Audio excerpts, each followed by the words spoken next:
Screen ಕಾಣ್ತಾ ಇದೆ ಮತ್ತೆ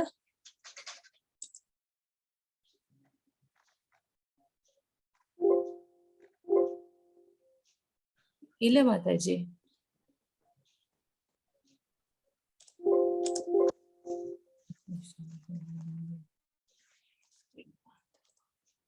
ಈಗ ಕಾಣ್ತಾ ಇದೆಯಾ? ಇಲ್ಲ ಮಾತಾಜಿ ಕಾಣ್ತಾ ಇಲ್ಲ.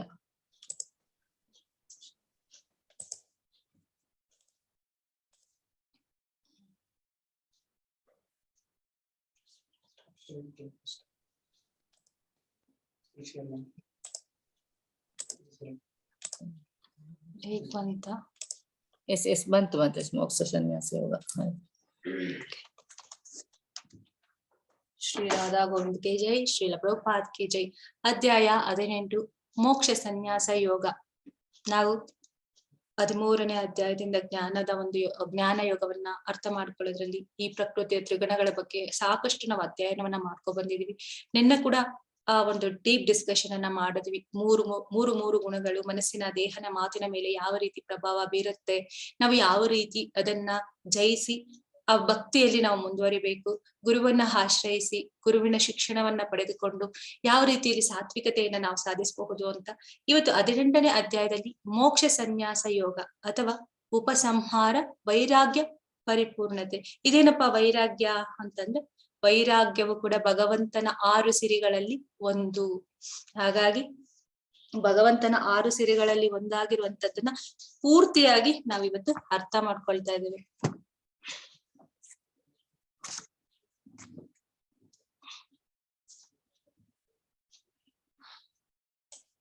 ಇವತ್ತಿನ ಒಂದು ಏನೆಲ್ಲ ಕಲಿತಾ ಇದೀವಿ ಅಂತ ಹೇಳಲಿಕ್ಕೆ, ಕರ್ಮಯೋಗದ ಮೂಲಕ ಬಂಧನದಿಂದ ಸ್ವಾತಂತ್ರ್ಯ.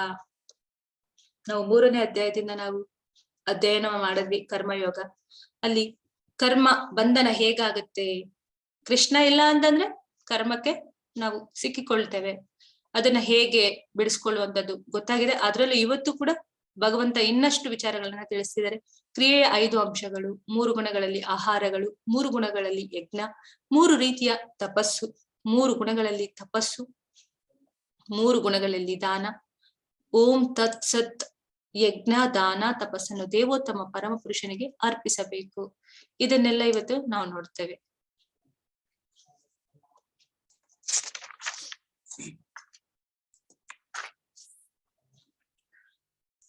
ಅರ್ಜುನ ಉವಾಚ ಸನ್ಯಾಸಸ್ಯ ಮಹಾಬಾಹೋ ತತ್ವಮಿಚ್ಛಾಮಿ ವೇದಿತುಂ ತ್ಯಾಗಸ್ಯ ಚ ಋಷಿಕೇಶ ಹೃತಿಕೇಶಿ ನಿಷೂದನ.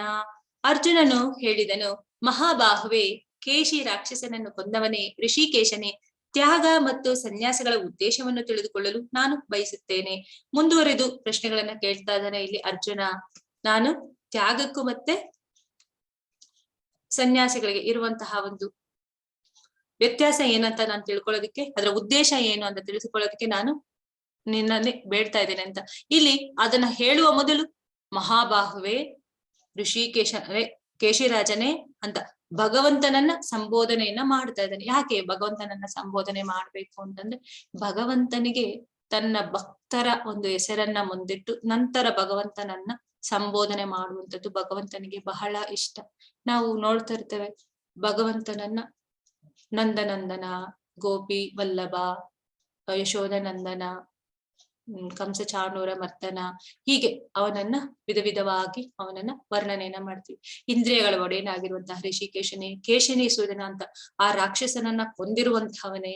ಭಗವಂತನ ವಿವಿಧ ನಾಮಗಳು, ನಾವೇನು ಒಂದು ಸಹಸ್ರ ನಾಮಗಳು ಅಂತ ಹೇಳ್ತೀವಿ. ಮನುಷ್ಯನದು ಒಂದು ಲಿಮಿಟೇಷನ್, ಅದು ಮನುಷ್ಯನ ಲಿಮಿಟೇಷನ್ಗೆ ಸಹಸ್ರನಾಮ ಅಷ್ಟೇ. ಭಗವಂತನಿಗೆ ಸಹಸ್ರನಾಮಕ್ಕಿಂತ ಹೆಚ್ಚಿನ ನಾಮಗಳು ಇದೆ. ಆದ್ರೆ ನಮ್ಮ ಅಲ್ಪ ಜ್ಞಾನ, ಅಲ್ಪ ಶಕ್ತಿಗೆ ಅದು ಸಹಸ್ರನಾಮ ಅಂತ ಹಾಕೊಂಡಿ. ಪ್ರತಿಯೊಂದು ಭಗವಂತನದ್ದೇ.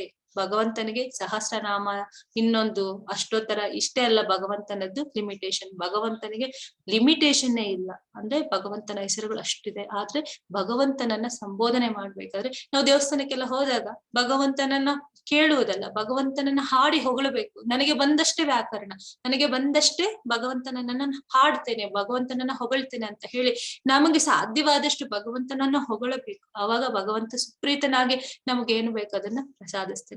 ಹೀಗೆ ಅರ್ಜುನ ಆ ತಿಳುವಳಿಕೆಯಲ್ಲಿ ಏನ್ ಮಾಡ್ತಾ ಇದ್ದಾನೆ, ಕೇಶಿ ರಾಕ್ಷಸನನ್ನು ಕೊಂದವನೇ ಋಷಿಕೇಶನ ತ್ಯಾಗ ಮತ್ತು ಸನ್ಯಾಸಗಳ ಉದ್ದೇಶ. ತ್ಯಾಗ ಅಂದ್ರೆ ಏನು ಮತ್ತೆ ಸನ್ಯಾಸಗಳ ಉದ್ದೇಶ ಏನು ಅಂತ ಇಲ್ಲಿ ಕೇಳ್ತಾ ಇರೋದು. ತ್ಯಾಗ ಅಂತಂದ್ರೆ ಎಲ್ಲವನ್ನು ಬಿಟ್ಟು ಬಿಡುವುದು ಅಂತಲ್ಲ. ಯಾವುದೇ ಕರ್ಮವನ್ನ ಮಾಡಿದ್ರೆ ಆ ಫಲವನ್ನ ಭಗವಂತನಿಗೆ ಬಿಡುವಂತದ್ದು.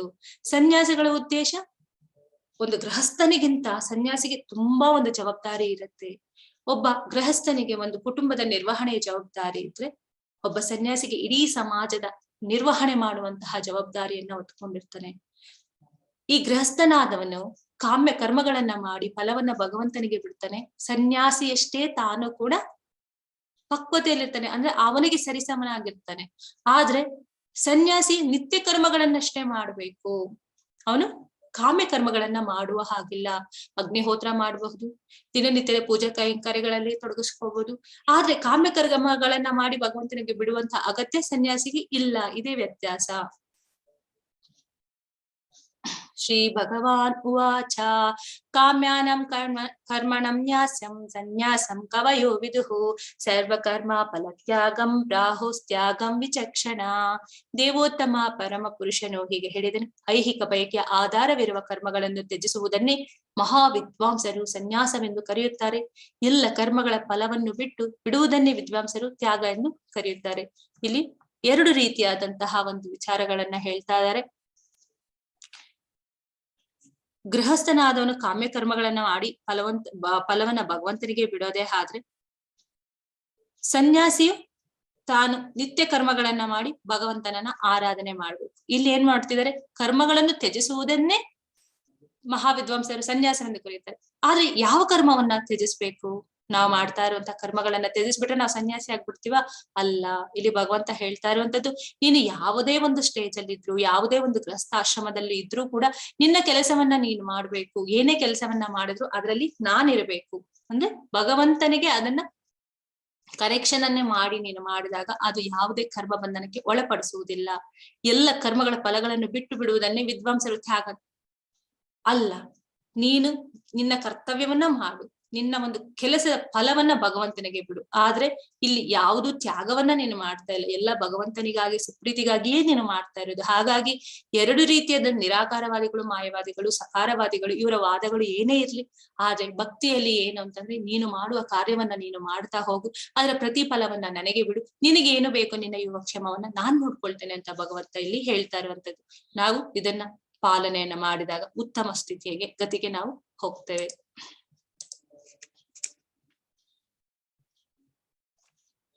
ತ್ಯಾಜ್ಯಂ ದೋಷವಾದಿತ್ಯೇಕೆ ಕರ್ಮ ಪ್ರಾಹುರ್ಮನೀಷಿಣಃ ಯಜ್ಞದಾನಾತ್ ಕರ್ಮ ನತ್ಯಾಜಿ ಮಿತಿ ಚಾಪರೆ. ಎಲ್ಲ ಬಗೆಯ ಕಾಮ್ಯ ಕರ್ಮಗಳು ದೋಷಯುಕ್ತ, ಅವುಗಳನ್ನು ಬಿಟ್ಟು ಬಿಡಬೇಕೆಂದು ಕೆಲವು ವಿದ್ವಾಂಸರು ಹೇಳುತ್ತಾರೆ. ಇನ್ನು ಕೆಲವರು ಮಹಾಚಿಂತಕರು ಯಜ್ಞ, ದಾನ ಮತ್ತು ತಪಸ್ಸನ್ನು ಬಿಡಲೇಬಾರದು ಎಂದು ಹೇಳುತ್ತಾರೆ. ದೋಷಯುಕ್ತ ಕಾಮ್ಯ ಕರ್ಮ ಅತ್ಯಂತ ಅಸಹ್ಯಕರವಾದದ್ದು. ಇಂತಹ ಕರ್ಮ ಮಾಡಬಾರದು. ಒಂದು ಕಾಮ್ಯವನ್ನ, ಒಂದು ತಾನು ಇಂದ್ರಿಯ ಒಂದು ವಸ್ತುಗಳಿಗೆ ಅಂದ್ರೆ ಒಂದು ಅಪೇಕ್ಷೆಯಿಂದ ಮಾಡುವಂತದ್ದು, ಆ ರೀತಿಯಾದಂತಹ ಒಂದು ಕರ್ಮಗಳನ್ನ ಮಾಡಿ ಅದನ್ನ ನಾವು ಮಾಡ್ಕೋಬಾರದು, ಬಿಡ್ಬೇಕು ಅದನ್ನ ಅಂತ ಹೇಳ್ತಾರೆ.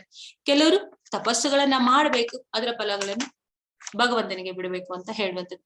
ಯಜ್ಞದಾನ ತಪ ಕರ್ಮಾನ ತ್ಯಜ್ಯಂ ಕಾರ್ಯವೇ ಮತ್ತತ್ ಯಜ್ಞೋದಾನಂ ತಪಶ್ಚೈವ ಪಾವನಾನಿ ಮನೀಷಿಣಂ. ಇಲ್ಲಿ ಹೇಳ್ತಾ ಇದ್ದಾರೆ, ಮನುಷ್ಯನ ಆಧ್ಯಾತ್ಮಿಕ ಜೀವನಕ್ಕೆ ತನ್ನನ್ನು ತಾನು ಏರಿಸ್ಕೋಬೇಕಂತಂದ್ರೆ ಏನೆಲ್ಲ ಮಾಡ್ಬೇಕು? ಯಜ್ಞ, ದಾನ, ತಪಸ್ಸುಗಳನ್ನು ಬಿಡಬಾರದು. ಅದನ್ನ ದೇವತೆಗಳು ಸಹ ಮಾಡ್ತಾ ಇರ್ತಾರೆ. ಯಾಕೆ? ಪರಿಶುದ್ಧತೆಯನ್ನ ಪಡೆದುಕೊಳ್ಳುವುದಕ್ಕೋಸ್ಕರ ಅವರು ಮಾಡ್ತಾ ಇರ್ತಾರೆ. ಅದೇ ಯಜ್ಞ ಅಂತಂದ್ರೆ ನಾವು ಆ ರೀತಿಯ ಯಜ್ಞಗಳನ್ನ ಮಾಡುವಂತದ್ದಲ್ಲ.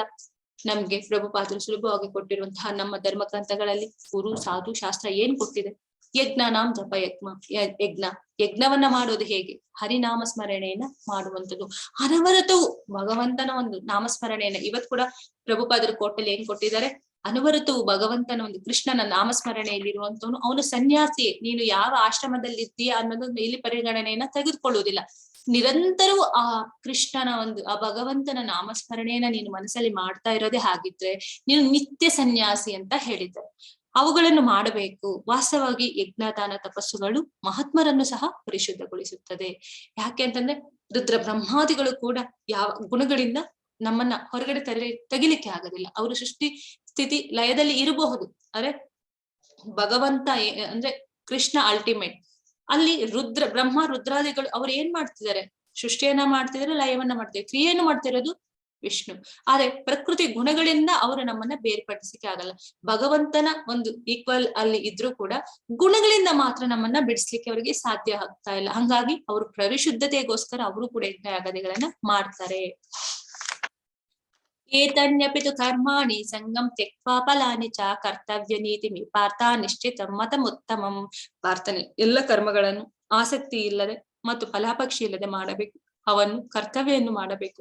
ಇದು ನನ್ನ ಅಂತಿಮ ಅಭಿಪ್ರಾಯ. ಇಲ್ಲಿ ಭಗವಂತ ಹೇಳ್ತಾ ಇರುವಂತದ್ದು ಎಲ್ಲ ಕರ್ಮಗಳನ್ನು ಆಸಕ್ತಿ ಇಲ್ಲದೆ ಫಲಾಪೇಕ್ಷೆ ಇಲ್ಲದೆ ಮಾಡಬೇಕು. ಕರ್ಮಗಳನ್ನು ಆಸಕ್ತಿ ಇಲ್ಲದೆ ಅಂದ್ರೆ ನೀನು ಮಾಡ್ತಾ ಇರುವ ಕೆಲಸವನ್ನ ನೀನು ಮಾಡ್ಬೇಕು. ಜಸ್ಟ್ ಐ ಆಮ್ ಪಪೆಟ್, ನೀನು ಆಡಿಸ್ತಾ ಇದ್ದೀನಿ, ನೀನು ಗೊಂಬೆ, ನಾನು ಗೊಂಬೆ, ನೀನು ಆಡಿಸುವಂತ ಸೂತ್ರಧಾರ. ಆ ಒಂದು ಸೂತ್ರಕ್ಕೆ ನಾನು ನನ್ನ ಒಂದು ಕ್ಯಾರೆಕ್ಟರ್ ಅನ್ನ ನೀನ್ ಕೊಟ್ಟಿದ್ಯಾ, ಅದನ್ನ ನಾನು ಮಾಡ್ತಾ ಇದ್ದೇನೆ. ಯಾವುದೋ ಒಂದು ಫಲಾಪೇಕ್ಷೆ ಇಟ್ಕೊಂಡು ಮಾಡುವಂತದ್ದು ಅದೆಲ್ಲ ಒಂದು ಅಸಹ್ಯಕರವಾದಂಥದ್ದು ಅಂತ ಭಗವಂತ ಹಿಂದಿನ ಒಂದು ಶ್ಲೋಕದಲ್ಲಿ ಕೂಡ ಅದನ್ನ ಹೇಳಿದ್ದಾರೆ. ಅದು ಯಾವುದು ಮಾಡ್ಬೇಕು? ಭಕ್ತಿ ಸೇವೆಯಿಂದ ತನಗೆ ನೆರವಾಗುವಂತಹ ಕರ್ಮ, ಯಜ್ಞ, ದಾನ ಭಕ್ತನು ಸ್ವೀಕಾರ ಮಾಡ್ಬೇಕು, ಅದನ್ನ ಮಾಡ್ಬೇಕು. ಈಗ ಅಲ್ಲೊಂದು ನಾಯಿ ಬಿದ್ದು ಹೋಗಿದೆ, ಅದನ್ನ ಕಾಪಾಡುವಂತದ್ದು ಮನುಷ್ಯನ ಒಂದು ಗುಣ. ಒಂದು ಚೇಳವನ್ನು ಅದು ಏನಾಗಿದೆ, ಕೆಳಗಡೆ ಬಿದ್ದು ಹೋಗಿದೆ, ಅದನ್ನು ದಡಕ್ಕೆ ಎತ್ತು ಬಿಡಬೇಕು ಅಂತ ಹೇಳಕ್ಕೆ ಅದು ಕಚ್ಚುವಂತದ್ದು ಚೇಳಿನ ಗುಣ. ಆದ್ರೆ ಮೇಲಕ್ಕೆ ದಡಕ್ಕೆ ತಂದು ಬಿಡುವಂತದ್ದು ಅದು ಮನುಷ್ಯನ ಗುಣ. ಹಾಗಾಗಿ ಮನುಷ್ಯ ಏನ್ ಮಾಡ್ಬೇಕು? ಆದಷ್ಟು ಒಳ್ಳೆ ರೀತಿಯ ಕಾರ್ಯಗಳಲ್ಲಿ ತನ್ನನ್ನ ತಾನು ತೊಡಗಿಸಿಕೊಳ್ಳುವಂತಹ ಪ್ರವೃತ್ತಿಯನ್ನ ಬೆಳೆಸ್ಕೋಬೇಕು. ಅದಕ್ಕೆ ಹೇಳ್ತಾರೆ, ಇದು ನನ್ನ ಅಂತಿಮ ಅಭಿಪ್ರಾಯ. ಯಾವುದನ್ನೇ ಮಾಡು, ಕರ್ತವ್ಯ ಅಂತ ಮಾಡು, ಅದರಿಂದ ನೀನು ಯಾವ್ದನ್ನು ನಿರೀಕ್ಷೆ ಮಾಡ್ಬೇಡ ಅಂತ ಹೇಳ್ತಿದ್ರೆ. ಈಗ 18 ದಿನಗಳ ಒಂದು ಪರೀಕ್ಷಾ ಒಂದು ಸಮಯ ಬಂದಿದೆ. ಎಲ್ಲರೂ ಒಂದು ಪೇಪರ್ ಮತ್ತೆ ಪೆನ್ ಅನ್ನ ನೀವು ತೆಗೆದಿಟ್ಕೊಳ್ಳಿ. ನಾನು ಓದ್ತಾ ಹೋಗ್ತೀನಿ, ಅದ್ರಲ್ಲಿ ನಿಮ್ಗೆ ಮಾರ್ಕ್ಸ್ ಬರ್ಬೋದು. ಅಂದ್ರೆ ಒಂದೊಂದು 2-3 ನಿಮಿಷದಲ್ಲಿ ಸಾಧ್ಯ ಆದ್ರೆ ಎಲ್ಲರೂ ಒಂದು ನಿಮ್ಮ ಒಂದು ಕರೆಕ್ಷನ್ ಅನ್ನ ಮಾಡ್ಕೊಳ್ಳಿ. ನಿಮ್ಗೆ ಎಷ್ಟು ಮಾರ್ಕ್ಸ್ ಬರುತ್ತೆ ಅಂತ ಮಾಡ್ಕೊಳ್ಳೋದಕ್ಕೆ ಒಂದು ಸಮಯ, ಪರೀಕ್ಷಾ ಸಮಯ ಅಂತ ಅನ್ಕೊಳ್ಳಿ. ನಾನು ಹೇಳುವಂತದ್ದು ನೀವು ಯಾವ ಗುಣದಲ್ಲಿ ಇದ್ದೀರಾ ಅಂತ ನಿಮ್ ಕನ್ಸಿಡರ್ ಮಾಡ್ಕೊಳ್ಳೋದಿಕ್ಕೆ ಮತ್ತೆ ನಿಮ್ಮನ್ನ ನೀವು ಬದಲಾಯಿಸ್ಕೊಳ್ಳೋದಿಕ್ಕೆ ಇದು ಈಸಿ ಆಗತ್ತೆ. ಇಲ್ಲಿ ಶ್ಲೋಕ ನಿಗದಿತ ಕರ್ತವ್ಯಗಳು ಕಾರಣ ಗುಣ. ಭ್ರಮೆ ತಮೋ ಗುಣದಲ್ಲಿರುತ್ತೆ. ಕಷ್ಟ ಕರ್ತವ್ಯಗಳು ಭಯ, ಅಂದ್ರೆ ಕೆಲಸ 24 hours ಕೆಲಸ ಮಾಡುವಂತದ್ದು, ಒಂದು ಭಯ ಏನಾಗುತ್ತೋ ಏನಾಗಲ್ವ ಅದು ರಜಗುಣದಲ್ಲಿರುತ್ತೆ. ಕರ್ತವ್ಯ, ತನ್ನ ಕರ್ತವ್ಯವನ್ನ ಮಾಡ್ತಾನೆ, ಕರ್ಮದ ಫಲವನ್ನ ಭಗವಂತನಿಗೆ ಬಿಡ್ತಾನೆ, ಇದು ಸತ್ವಗುಣ. ಪಂಚೈತಾನಿ ಮಹಾಬಾಹು ಕಾರಣಾನಿ ನಿಬೋಧ ಮೇ ಸಾಂಖ್ಯ ಕೃತಾಂತೆ ಪ್ರೋಕ್ತಾಂತಿ ಸಿದ್ಧಯೇ ಸರ್ವ ಕಾರಣಂ ಅಧಿಷ್ಠಾನಂ ತಥಾ ಕರ್ತಂ ಕಾರಣಂ ಚ ಪ್ರತಿಗ್ವಿಧಂ ವಿವಿಧಶ್ಚ ಪೃಥಕ್ಕೇಷ್ಟ ದೈವಂ ಚೈವಾತ್ರ ಪಂಚಮಂ. ಇಲ್ಲಿ 5 ರೀತಿಯಾದಂತಹ ಒಂದು ಕ್ರಿಯೆಗಳು ಅಂತ ನಾವು ನೋಡಬಹುದು. ಅದು ಒಂದು ದೇಹ ಇರಬಹುದು, ಆತ್ಮ ಇರಬಹುದು, ಪರಮಾತ್ಮ ಇರಬಹುದು, ಮಾಡುವಂತ ಕ್ರಿಯೆಗಳಿರ್ಬಹುದು, ಇಂದ್ರಿಯಗಳಿರ್ಬಹುದು. ಇವೆಲ್ಲ ಸೇರಿದ್ರೆ ಒಂದು ಏನಾಗುತ್ತೆ, ಅದು ಒಂದು 5 ಕ್ರಿಯೆಗಳು, ಪ್ರಕೃತಿಯಲ್ಲಿ ಆಗುವಂತಹ ಕ್ರಿಯೆಗಳು ಅಂತ ಹೇಳಬಹುದು. ಕ್ರಿಯೆಗೆ ಪ್ರತಿಕ್ರಿಯೆ ಇದ್ದೇ ಇರುತ್ತೆ. ನಾವು ಯಾವ್ದೋ ಒಂದು ಕೆಲಸವನ್ನ ಮಾಡ್ತಾ ಇದೀವಿ ಅಂದ್ರೆ ಅದು ಪ್ರಕೃತಿ ಏನ್ ಮಾಡುತ್ತೆ, ನಮ್ಗೆ ಆ ಕ್ರಿಯೆಗೆ ಪ್ರತಿಕ್ರಿಯೆ ಅಂತ ಹೇಳಿ ಅದು ಫಲವನ್ನ ನಮ್ಗೆ ಕೊಡುತ್ತೆ. ಇಲ್ಲಿ ಒಂದು ಬಿಲ್ಡಿಂಗ್ ಅನ್ನ ಕನ್ಸ್ಟ್ರಕ್ಷನ್ ಮಾಡ್ಲಿಕ್ಕೆ ಒಂದು ಸ್ಥಳ ಇದೆ, ಸ್ಥಳದಲ್ಲಿ ಒಂದು ಕನ್ಸ್ಟ್ರಕ್ಷನ್ ಅನ್ನ ಮಾಡ್ತಿದ್ದಾರೆ. ಆ ಕನ್ಸ್ಟ್ರಕ್ಷನ್ ಅಲ್ಲಿ ಆ ಒಂದು ಪ್ಲಾನಿಂಗ್ ನಡೀತಾ ಇದೆ. ಆ ಪ್ಲಾನಿಂಗ್ ಅಲ್ಲಿ ಭಗವಂತ ಏನೇ ಒಂದು 7ನೇ ಅಧ್ಯಾಯದಲ್ಲಿ ನೋಡಿದ್ವಿ ನಾವು, ಯಾವುದೇ ಒಂದು ಕಾರ್ಯವನ್ನ ಕೆಲಸವನ್ನ ಮಾಡ್ಬೇಕಾದ್ರೆ ಅದು ಭಗವಂತನ ಪ್ರೇರಣೆಯಿಂದನೇ ಆಗುತ್ತೆ. ಈಗ ಒಂದು 5 ಅಂಶಗಳು ಏನಿದೆ ಅದು ಭಗವಂತನಿಂದನೇ ಎಲ್ಲವೂ ಬಂದಿತ್ತು. ಆದ್ರೆ ಮನುಷ್ಯ ಏನ್ ಅನ್ಕೊಳ್ತಾ ಇದ್ದಾನೆ, ಎಲ್ಲವೂ ತಾನೇ ಮಾಡ್ತಾ ಇದ್ದೀನಿ, ನಾನೇ ಮಾಡ್ತಾ ಇರೋಂಥದ್ದು. ಈಗ ಆ ಒಂದು ಕರೋನಾ ಸಮಯದಲ್ಲಿ ಎಷ್ಟೋ ಒಂದು ಕಾರ್ಯಕ್ರಮಗಳು ನಿಂತು ಹೋಯ್ತು. ಕೋಟಿ ರೂಪಾಯಿಗಳು ಒಂದು ವೆಚ್ಚವನ್ನ ಮಾಡಿ, ಲಕ್ಷಾಂತರ ರೂಪಾಯಿಗಳು ಮದುವೆಗೆ ಅಂತ ಹೇಳಿ ಮದುವೆ ಮಂಟಪಗಳನ್ನ ಮಾಡಿದವರೆಲ್ಲ ಏನಾದ್ರು, ಅವರೆಲ್ಲ ಕ್ಯಾನ್ಸಲ್ ಮಾಡ್ಕೊಂಡು ಒಂದು 50 ಜನ ಅಷ್ಟೇ ಸೇರ್ಬೇಕು ಮದುವೆಗೆ, ಯಾರು ಬರಬಾರ್ದು, ಆ ರೀತಿ ರೆಸ್ಟ್ರಿಕ್ಷನ್ಸ್ ಎಲ್ಲ ಬಂತು. ಯಾಕೆ? ತಾನೇ ನಾನು ಮಾಡ್ತಾ ಇದ್ದೀನಿ, ನನ್ನಿಂದವೇ ಎಲ್ಲವೂ ನಡೀತಾ ಇದೆ. ಅಲ್ಲಿ ಭಗವಂತನನ್ನ ಮರೆದು ಒಂದು ಆರ್ಥಿಕವಾಗಿ ಸಬಲನಾಗಿದ್ದೇನೆ ಅನ್ನುವಂತ ಕಾರಣಕ್ಕೇನೆ ಭಗವಂತನೇ ಇಲ್ಲ ಅನ್ನುವಂತಲ್ಲಿ ತಾನೇ ಎಲ್ಲವನ್ನ ಮಾಡ್ತೇನೆ ಅನ್ನುವಂತಹ ಪ್ರವೃತ್ತಿ ಮನುಷ್ಯ ಯಾವಾಗ ಬೆಳೆಸ್ಕೊಳ್ತಾನೆ, ಅವಾಗ ಏನಾಗುತ್ತೆ, ಎಲ್ಲವೂ ಕ್ಷಣ ಮಾತ್ರದಲ್ಲಿ ಬದಲಾಗೋಗುತ್ತೆ. ಹಾಗಾಗಿ ಪ್ರತಿಯೊಂದಕ್ಕೂ ಭಗವಂತನೇ ಕಾರಣ ಅನ್ನುವಂಥದ್ದು ನಾವು ಅರ್ಥ ಮಾಡ್ಕೋಬೇಕು. ನಮ್ಮ ಪ್ಲಾನಿಂಗ್ಸ್ ಎಲ್ಲ ಜಸ್ಟ್ ಲೈಕ್ ಅದು ಹೇಗಂದ್ರೆ 1 ನಿಮಿಷದಲ್ಲಿ ಅದು ಏನ್ ಬೇಕಾದ್ರೂ ಭಗವಂತ ಬದಲಾವಣೆ ಮಾಡಬಹುದು, ನಾಶ ಆಗಬಹುದು. ಮಹಾಬಾಹೋದ ಅರ್ಜುನನೇ ವೇದಾಂತಕ್ಕೆ ಅನುಗುಣವಾಗಿ ಎಲ್ಲ ಕರ್ಮಗಳು ಸಿದ್ಧಿಗೆ 5 ಕಾರಣಗಳಿವೆ. ಅವನು ನನ್ನಿಂದ ತಿಳಿದುಕೋ ಕರ್ಮಸ್ಥಳ ಇಲ್ಲಿರುವಂತದ್ದು. ನಾವು ಒಂದು ಸ್ಥಳ ಅಂತಂದ್ರೆ ನಮ್ಮ ಒಂದು ದೇಹವನ್ನೇ ಅರ್ಥ ಮಾಡ್ಕೋಬೇಕು. ಕರ್ತ ಯಾರು ಮಾಡ್ತಾ ಇರುವಂತದ್ದು ಭಗವಂತ. ವಿವಿಧ ಇಂದ್ರಿಯಗಳು ನಮ್ಮಲ್ಲಿರುವಂತಹ ಎಲ್ಲ ಇಂದ್ರಿಯಗಳು 24 ಘಟಕಾಂಶಗಳು ಸೇರಿ ಒಬ್ಬ ಮನುಷ್ಯನಾಗ್ತಾನೆ. ಅದನ್ನ ನಾವು ಅರ್ಥ ಮಾಡ್ಕೋಬೇಕು. ವಿವಿಧ ಪ್ರಯತ್ನಗಳು ಮತ್ತು ಕಟ್ಟೆ ಕಡೆಯದಾಗಿ ಪರಮಾತ್ಮ ಈ 5 ಕ್ರಿಯೆಯ 5 ಅಂಶಗಳು ಎಲ್ಲವೂ ಸೇರಿದ್ರೆ ಮಾತ್ರ ಯಾವುದಾದ್ರೂ ಒಂದು ಕೆಲಸವನ್ನ ನಾವು ಕಾರ್ಯಗತ ಮಾಡ್ಕೊಳ್ಳಲಿಕ್ಕೆ ಸಾಧ್ಯ ಆಗುತ್ತೆ. ಇದರಲ್ಲಿ ಒಂದು ಇಲ್ಲ ಅಂತಂದ್ರೂ ಕೂಡ ಕಾರ್ಯಗತವನ್ನ ಮಾಡ್ಕೊಳ್ಳಲಿಕ್ಕೆ ಸಾಧ್ಯ ಇಲ್ಲ. ಅದಕ್ಕೆ ಕಾರಣ ಯಾರು ಅಂತ ನಾವ್ ಅರ್ಥ ಮಾಡ್ಕೊಳ್ಳೋದಾದ್ರೆ ಅದು ಭಗವಂತನೇ ಅದು ಎಲ್ಲದಕ್ಕೂ ಕಾರಣ. ಆ ಆಚಾರ್ಯರು ಒಪ್ಪಿರುವುದನ್ನ ಅಂದರೆ ಅಧಿಕೃತ ಜನರ ಅಭಿಪ್ರಾಯವನ್ನ ಪಡೆಯಬೇಕು, ಅದನ್ನು ಅನುಸರಿಸಬೇಕು. ಅಂದ್ರೆ ಇದನ್ನೆಲ್ಲ ಅರ್ಥ ಮಾಡ್ಕೋಬೇಕಾದ್ರೆ ಇದನ್ನೆಲ್ಲ ಅನುಭವಿಸಿ ಯಾರು ಇದರ ಬಗ್ಗೆ ಒಂದು ಸ್ಟೇಟ್ಮೆಂಟ್ ಅನ್ನ ಕೊಡ್ತಾರೆ. ಈಗ ಶಂಕರಾಚಾರ್ಯರ ವಿಚಾರಕ್ಕೆ ಬಂದಾಗ ಶಂಕರಾಚಾರ್ಯರು ಕೂಡ ಹೇಳಿದ್ರು ಭಜ ಗೋವಿಂದಂ ಗೋವಿಂದಂ ಅಂತ. ಅವರು ಭಜ ಗೋವಿಂದಮನ್ನ ಹಾಡುದು ಯಾಕೆಂದ್ರೆ ದೇವರು ಭಗವಂತ ಇದ್ದಾನೆ ಅಂತ ಒಪ್ಪಿ ಹೇಳಿದ್ರು. ಆದ್ರೆ ಅವರ ಅನುಯಾಯಿಗಳು ಅವರ ಒಂದು ಶಿಷ್ಯರು ಏನ್ ಮಾಡಿದ್ರು ಅದನ್ನ ತಪ್ಪು ರೀತಿಯಲ್ಲಿ ಹೇಳಿ ದೇವರೇ ಇಲ್ಲ ಶೂನ್ಯ ಅನ್ನುವಂತ ರೀತಿಯಲ್ಲಿ ಕೊಟ್ರು. ಆದ್ರೆ ನಾವು ಮೂಲವನ್ನ ತಿಳಿಬೇಕು. ಗುರು ಏನ್ ಹೇಳಿದ್ರು ಯಾರು ಶಂಕರಾಚಾರ್ಯರು ಏನ್ ಹೇಳಿದ್ರು ಅವರು ಭಜ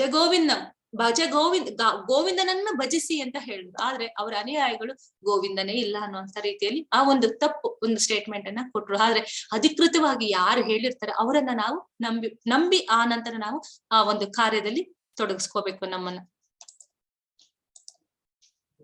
ತತ್ರೈವಂ ಸತಿ ಕರ್ತಾರಂ ಆತ್ಮಾನಂ ಕೇವಲಂ ತುಯಃ ಪಶ್ಯತ್ಯಕೃತ ಬುದ್ಧತ್ವನ್ನ ಸ ಪಶ್ಯತಿ ದುರ್ಮತಿ. ಆದುದರಿಂದ ಈ 5 ಅಂಶಗಳನ್ನು ಪರಿಗಣಿಸದೆ ತಾನೊಬ್ಬನೇ ಕರ್ತ ಎಂದು ಯೋಚಿಸುವನು ನಿಶ್ಚಯವಾಗೂ ಬಹು ಬುದ್ಧಿವಂತನಲ್ಲ, ಅವನು ವಸ್ತುಸ್ಥಿತಿಯನ್ನು ಕಾಣಲಾರ.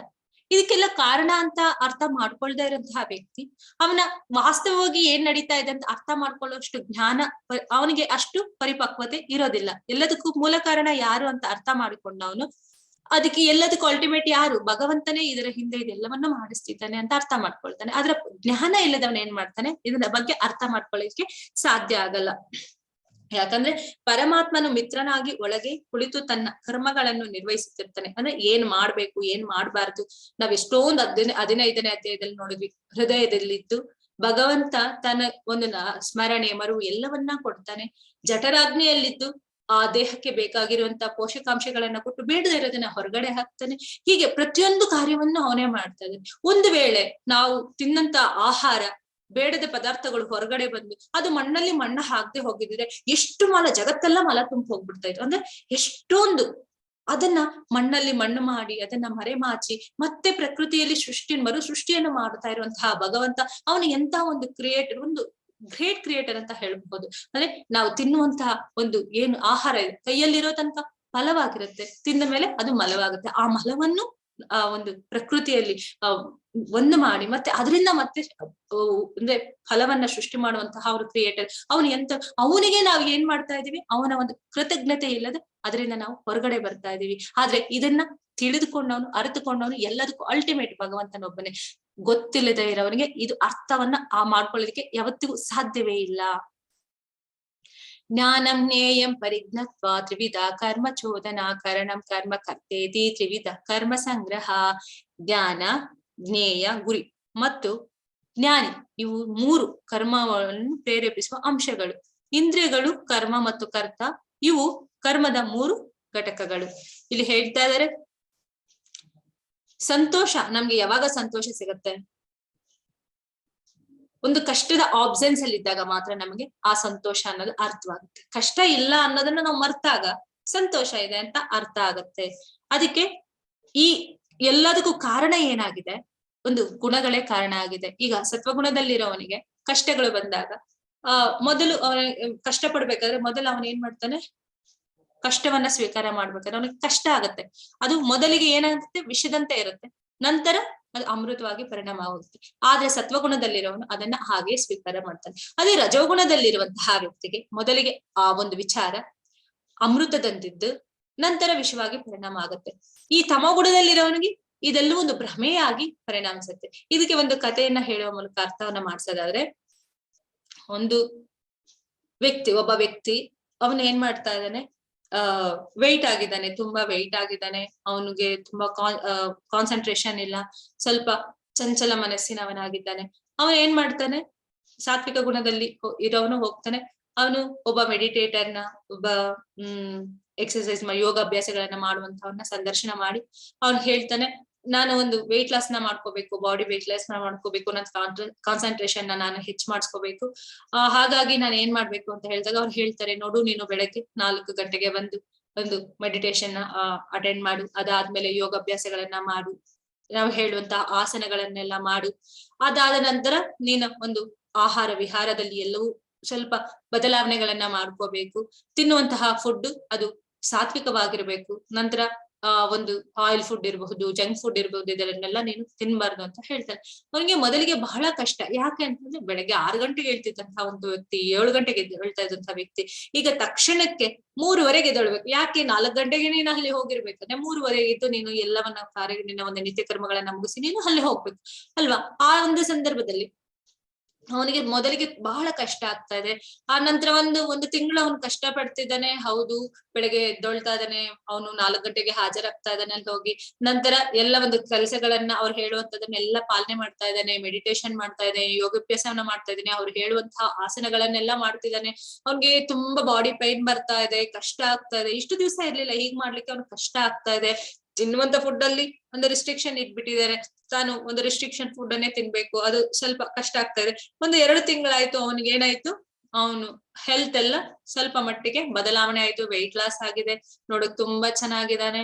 ನಂತರ ಅವನ ಒಂದು ಕಾನ್ಸಂಟ್ರೇಷನ್ ತುಂಬಾ ಇನ್ಕ್ರೀಸ್ ಆಗಿದೆ, ಅವನು ಪೀಸ್ ಮೈಂಡ್ ಅಲ್ಲಿ ಹಾಗೆ ಇದ್ದಾನೆ, ಸತ್ವಗುಣದವನು. ಆ ನಂತರ ಅವನಿಗೆ ಅಭ್ಯಾಸ ಆಗೋಗ್ಬಿಟ್ಟಿದೆ, ಯಾರೇ ಒಂದು ಕೆಲಸವನ್ನ ಯಾರೇ ಆಗ್ಲಿ 21 ದಿನಗಳ ಕಾಲ ಸತತವಾಗಿ ಯಾರಾದ್ರೂ ಒಂದೇ ಸಮಯಕ್ಕೆ ಅದನ್ನ ಮಾಡ್ತಾ ಇದ್ರೆ ಅವ್ರ ಮೈಂಡ್ ಸೆಟ್ ಹಾಗೆ ಆಗತ್ತೆ ಅನ್ನೋದು ಕೂಡ ಸೈಂಟಿಫಿಕ್ ಆಗಿ ಪ್ರೂವ್ ಇದೆ. ಸೊ ಅವನ್ಗೆ ಏನಾಯ್ತು, ಈ ಕೆಲಸಗಳನ್ನೆಲ್ಲ ಮಾಡ್ತಂಗೆ ಸ್ವಭಾವ ಆಗೋಗುತ್ತೆ. ಬೆಳಗ್ಗೆ 3:30ಗೆ ಎದ್ದೇಳೋದು ಯಾವಾಗ್ಲೂ ಸ್ವಭಾವ ಆಯ್ತು. ಅವನ ಏನ್ ಮಾಡ್ದ, ಬೆಳಗ್ಗೆ ದೈವ ಕಾರ್ಯಗಳಲ್ಲಿ ಎಂತದ್ದು ಆರತಿಯನ್ನ ಅಟೆಂಡ್ ಮಾಡುವಂತದ್ದು ಇರ್ಬೋದು, ದೇವಸ್ಥಾನಗಳಿಗೆ ಹೋಗುವಂತದ್ದು ಇರ್ಬೋದು, ನಿತ್ಯ ಎಕ್ಸರ್ಸೈಸ್ ಮಾಡುವಂತದ್ದು, ವಾಕಿಂಗ್ ಮಾಡುವ, ಇದರಲ್ಲೆಲ್ಲ ಅವನು ಪಾಲ್ಗೊಳ್ತಾ ಇದ್ದಾನೆ. ಅವನ ಒಂದು ಜೀವನ ಚೆನ್ನಾಗಿದೆ. ಸ್ಟಾರ್ಟಿಂಗ್ ಅಲ್ಲಿ ಅವನು ಕಷ್ಟ ಬಿದ್ದ. ಅದೇ ರಜೋಗುಣದಲ್ಲಿ ತಮ್ಮ ಗುಣದಲ್ಲಿ ಇರುವಂತಹ ವ್ಯಕ್ತಿಗಳು ಏನ್ ಮಾಡ್ತಾರೆ, ಅವರು ಶಾರ್ಟ್ ಕಟ್ ಅನ್ನ ನೋಡ್ತಾರೆ. ಶಾರ್ಟ್ ಕಟ್ ಅಂತಂದ್ರೆ ಫಿಸಿಯೋಥೆರಪಿ ಆ ತರ ಒಂದು ಕಡೆ ಹೋಗ್ತಾರೆ, ಅವರು ಕನ್ಸಲ್ಟೇಷನ್ ಅಂದ್ರೆ ಹೇಗೆ ಮಾಡ್ಬೇಕು ಅದನ್ನೆಲ್ಲ ತಿಳ್ಕೊತಾರೆ. ಅವ್ರು ಹೇಳ್ತಾರೆ, ನೀವು 15-20 ದಿವಸದಲ್ಲಿ ನಿಮ್ಮ ಒಂದು ಬಾಡಿ ವೆಯ್ಟ್ ಲಾಸ್ ಅನ್ನ ನೀವು ಮಾಡ್ಕೊಂಡು ತುಂಬಾ ಸುಂದರವಾಗಿರ್ಬಹುದು, ಆ ತರ ಒಂದು ನೀವು ಮಾಡೋದಕ್ಕೆ ನಮ್ಮ ಹತ್ರ ಬಹಳ ಒಂದು ಉಪಾಯಗಳಿದೆ ಅಂತ ಎಲ್ಲ ಹೇಳಿ ಅವ್ರ ಏನ್ ಮಾಡ್ತಾರೆ, ಫಿಸಿಯೋಥೆರಪಿ ಆ ತರ ಒಂದು ಟ್ರೀಟ್ಮೆಂಟ್ ಅನ್ನ ಕೊಟ್ಟು ಅವರ ಬಾಡಿಯಲ್ಲಿರುವಂತಹ ಫ್ಯಾಟ್ ಅನ್ನೆಲ್ಲ ಬೇಗ ತೆಗಿಸ್ತಾರೆ. ಅವ್ರಿಗೆ ಏನ್ ಅನ್ಸುತ್ತೆ, ಒಂದು 15-20 ದಿವಸದೊಳಗಡೆ ನಾನ್ ತುಂಬಾ ಚೆನ್ನಾಗಿದ್ದೀನಿ, ನಾನು ನೋಡ್ಲಿಕ್ಕೆ ಚೆನ್ನಾಗ್ ಕಾಣ್ತಾ ಇದೀನಿ, ನನ್ಗೆ ಒಂಥರ ಈಗ ಎಲ್ಲರೂ ನನ್ನ ಫ್ರೆಂಡ್ಸ್ ಎಲ್ಲ ನನ್ನ ಹತ್ರ ಬರ್ತಾರೆ, ಫಸ್ಟ್ ಎಲ್ಲ ನಾನು ತುಂಬಾ ದಪ್ಪ ಇದೆ ಹಾಗೆಲ್ಲ ಹಾಡ್ಕೋತಿದ್ರು, ಈಗೆಲ್ಲ ಚೆನ್ನಾಗಿದ್ದೀನಿ ಅಂತ 15-20 ದಿವಸ ಆಗಿದ ತಕ್ಷಣ ನೀವು ಏನು ತಿನ್ನುವಂತದ್ರಲ್ಲಿ ಏನು ಅವ್ರೇನ್ ಕಂಟ್ರೋಲ್ ಮಾಡಿರಲ್ಲ, ಹಾಗೆ ತಿಂತಾ ಇರ್ತಾರೆ. ಸೊ 15-20 ದಿವಸ ಆಯ್ತು, ಈ ಫ್ಯಾಟ್ ಎಲ್ಲ ತೆಗ್ದಿರೋದ್ರ ಮೂಲಕ ಏನಾಯ್ತು, ಇವರಿಗೆ ಬೇರೆ ಸೈಡ್ ಎಫೆಕ್ಟ್ಸ್ ಎಲ್ಲ ಸ್ಟಾರ್ಟ್ ಆಯ್ತು. ಮತ್ತೆ ಆ ಸೈಡ್ ಎಫೆಕ್ಟ್ ಎಲ್ಲ ಸ್ಟಾರ್ಟ್ ಆಗ್ಬೇಕಾದ್ರೆ ಈ ಫ್ಯಾಟ್ ಎಲ್ಲ ತೆಗ್ದಿರೋರ್ಗೆ ಟಯರ್ಡ್ನೆಸ್ ಆಗ್ತಾ ಇತ್ತು. ಆ ಟಯರ್ಡ್ನೆಸ್ ನ ತೆಗಿಲಿಕ್ಕೆ, ಟಯರ್ಡ್ನೆಸ್ ಹೋಗ್ಲಿಕ್ಕೆ ಏನ್ ಮಾಡ್ತಾ ಇದ್ರು, ಅವರು ಹೆಚ್ಚೆಚ್ಚಾಗಿ ಇನ್ನೂ ಜಾಸ್ತಿ ತಿಂತಾ ಇದ್ರು. ನಂತರ ಸ್ಟಾರ್ಟಿಂಗ್ ಅಲ್ಲಿ ತುಂಬಾ ಖುಷಿಯಾಗಿದ್ದವರು ಈ ಒಂದು ಕೆಲ್ಸಗಳನ್ನ ಮಾಡ್ತಾ ಮಾಡ್ತಾ ಇದ್ದಕ್ಕಿದ್ದಂಗೆ ಮತ್ತೆ ಬಾಡಿಯಲ್ಲಿ ಬಹಳ ಚೇಂಜಸ್ ಆಗಿ ಮತ್ತೆ ಅವಾಗಿದ್ದಕ್ಕಿಂತ ಹೆಚ್ಚಾಗಿ ಮತ್ತೆ ಅವರ ಬಾಡಿ ವೆಯ್ಟ್ ಜಾಸ್ತಿ ಆಗುತ್ತೆ, ನೋಡೋದಕ್ಕೆ ವಿಕಾರ ಕಾಣುತ್ತೆ. ಅಂದ್ರೆ ಸ್ಟಾರ್ಟಿಂಗ್ ಅಲ್ಲಿ ಅವ್ರಿಗೆ ತುಂಬಾ ಖುಷಿ ಆಗುತ್ತೆ, ಓ ನಾನ್ ತುಂಬಾ ಚೆನ್ನಾಗಿದ್ದೀನಿ ಹಾಗೆಲ್ಲ ಫೀಲ್ ಆಗುತ್ತೆ. ನಂತರದಲ್ಲಿ ಅವ್ರಿಗೆ ನೋವಾಗುತ್ತೆ, ಹೀಗೆಲ್ಲ ಇರುತ್ತೆ. ಹಾಗೆ ನಾವ್ ಏನ್ ಮಾಡ್ಬೇಕು, ಕಷ್ಟ ಸ್ಟಾರ್ಟಿಂಗ್ ಅಲ್ಲಿ ನಮ್ಗೆ ಒಂದು 4:15 ಎದ್ದು ಏನು ಮಂಗಳಾರತಿಯನ್ನ ನೋಡುವಂತದ್ದು, 7:15 ಮತ್ತೆ ಭಾಗವತ ಕ್ಲಾಸ್ಗೆ ಬರುವಂತದ್ದು, ಭಗವದ್ಗೀತೆ ಅಡ್ವಾನ್ಸ್ ಕ್ಲಾಸಸ್ ಇರುತ್ತೆ, ಬರ್ಲಿಕ್ಕೆ ಕಷ್ಟ ಆಗುತ್ತೆ, ಇಲ್ಲ ಅಂತಿಲ್ಲ. ಆದ್ರೆ ಮನಸ್ಸನ್ನ ನಾವು ಆ ಒಂದು ಕಾರ್ಯದಲ್ಲಿ ತೊಡಗಿಸ್ಲಿಕ್ಕೆ ಕ್ರಮೇಣ ನಾವು ಹಂತವಾಗಿ ನಮ್ಮನ್ನ ನಾವು ಮಾಡ್ಕೊಂಡ್ರೆ, ಈಗ ನಮಗ್ ಬೇಕು ಅಂದಿದ್ದು ನಾವು ಪಡ್ಕೊಳ್ಳಲಿಕ್ಕೆ ಎಷ್ಟೆಲ್ಲ ಸಾಹಸವನ್ನ ಮಾಡ್ತೀವಿ. ಆದ್ರೆ ನಮ್ಮ ಒಂದು ಆತ್ಮದ ಉದ್ಧಾರಕ್ಕೋಸ್ಕರ ಎಷ್ಟು ಸಲ ಅಂತ ಹುಟ್ಟಿ ಬರುವಂತದ್ದು, ಎಷ್ಟು ಸಲ ಈ ಜನ್ಮ ದುಃಖದ ಜರ ವ್ಯಾಧಿಗಳಲ್ಲಿ ಮತ್ತೆ ನಾನು ಬರುವಂತದ್ದು, ಇದರಿಂದ ನಾನು ಹೊರಗಡೆ ಬರ್ಬೇಕು ಅಂತ ಯಾರು ಪ್ರಯತ್ನವನ್ನ ಮಾಡ್ತಾರೆ ಅವ್ರಿಗೆ ಯಾವ ಕಷ್ಟವೂ ಅನ್ಸೋದಿಲ್ಲ. ಯಾರು ಪ್ರಯತ್ನವನ್ನ ಮಾಡೋದಿಲ್ವೋ ಅವ್ರಿಗೆ ಕಷ್ಟ ಅಂತ ಅನ್ಸುತ್ತೆ. ಈಗ ಮೌಲ್ಯಮಾಪನದ ಒಂದು ಸಮಯ, ನಾನು 1 ನಿಮಿಷ 30 ಸೆಕೆಂಡ್ ನಾನು ನಿಮ್ಗೆ ಸಮಯನ ಕೊಡ್ತೀನಿ. ಆ 30 ಸೆಕೆಂಡ್ ಅಲ್ಲಿ ನೀವು ಪೆನ್ನು ಪೇಪರ್ ಅನ್ನ ಇಟ್ಕೊಂಡು ರೆಡಿ ಇರಿ, ನಾನು ಓದ್ತಾ ಹೋಗ್ತೀನಿ, ನೀವು ನಿಮ್ಗೆ ಮಾರ್ಕ್ಸ್ ಅನ್ನ ಕೊಡ್ತಾ ಬನ್ನಿ. ಸ್ವಯಂ ಮೌಲ್ಯಮಾಪನ ಸಮಯ. ಕೆಳಗಿನ ಎಕ್ಸ್ ಸೈಡ್ ಗಳಿಂದ ನೀವು ಯಾವ ವರ್ಗಕ್ಕೆ ಸೇರಿದ್ದೀರಿ ಎಂಬುದರ ಆಧಾರದ ಮೇಲೆ 1 ರಿಂದ 3ರವರೆಗೆ ನಿಮ್ಮನ್ನು ರೈಟ್ ಮಾಡಿಕೊಳ್ಳಿ. ಅತ್ಯಂತ ಕಡಿಮೆ ಮತ್ತು 3 ಅತಿ ಹೆಚ್ಚು. 1 ಅತ್ಯಂತ ಕಡಿಮೆ ಮತ್ತು 3 ಅತಿ ಹೆಚ್ಚು. ಈಗ ನೋಡ್ತಾ ಇದ್ದೀರಿ, 3 ಕಾಲಮ್ ಅನ್ನ ಹಾಕೊಳ್ಳಿ. ಒಂದರಲ್ಲಿ ಸತ್ವಗುಣ ಎಸ್ ಅಂತ ಹಾಕೊಳ್ಳಿ, ರಜಗುಣ ಆರ್ ಹಾಕೊಳ್ಳಿ, ತಮಗುಣ ಟಿ ಅಂತ ಹಾಕೊಳ್ಳಿ. 3 ಕಾಲಮ್ ಅನ್ನ ಹಾಕೊಳ್ಳಿ. ನಾನು ಓದ್ತಾ ಹೋಗೋದ್ರಲ್ಲಿ ಸತ್ವಗುಣಕ್ಕೆ 3 ಮಾರ್ಕ್ಸ್ಗಳು, ರಜಗುಣಕ್ಕೆ 2 ಮಾರ್ಕ್ಸ್, ತಮಗುಣಕ್ಕೆ 1 ಮಾರ್ಕ್ಸ್. ಸೊ ಯಾರು ಸತ್ವಗುಣದಲ್ಲಿ ಇದ್ದೀರೋ ಅವರು 3 ಮಾರ್ಕ್ಸ್ ಅನ್ನ ಹಾಕೊಳ್ಳಿ.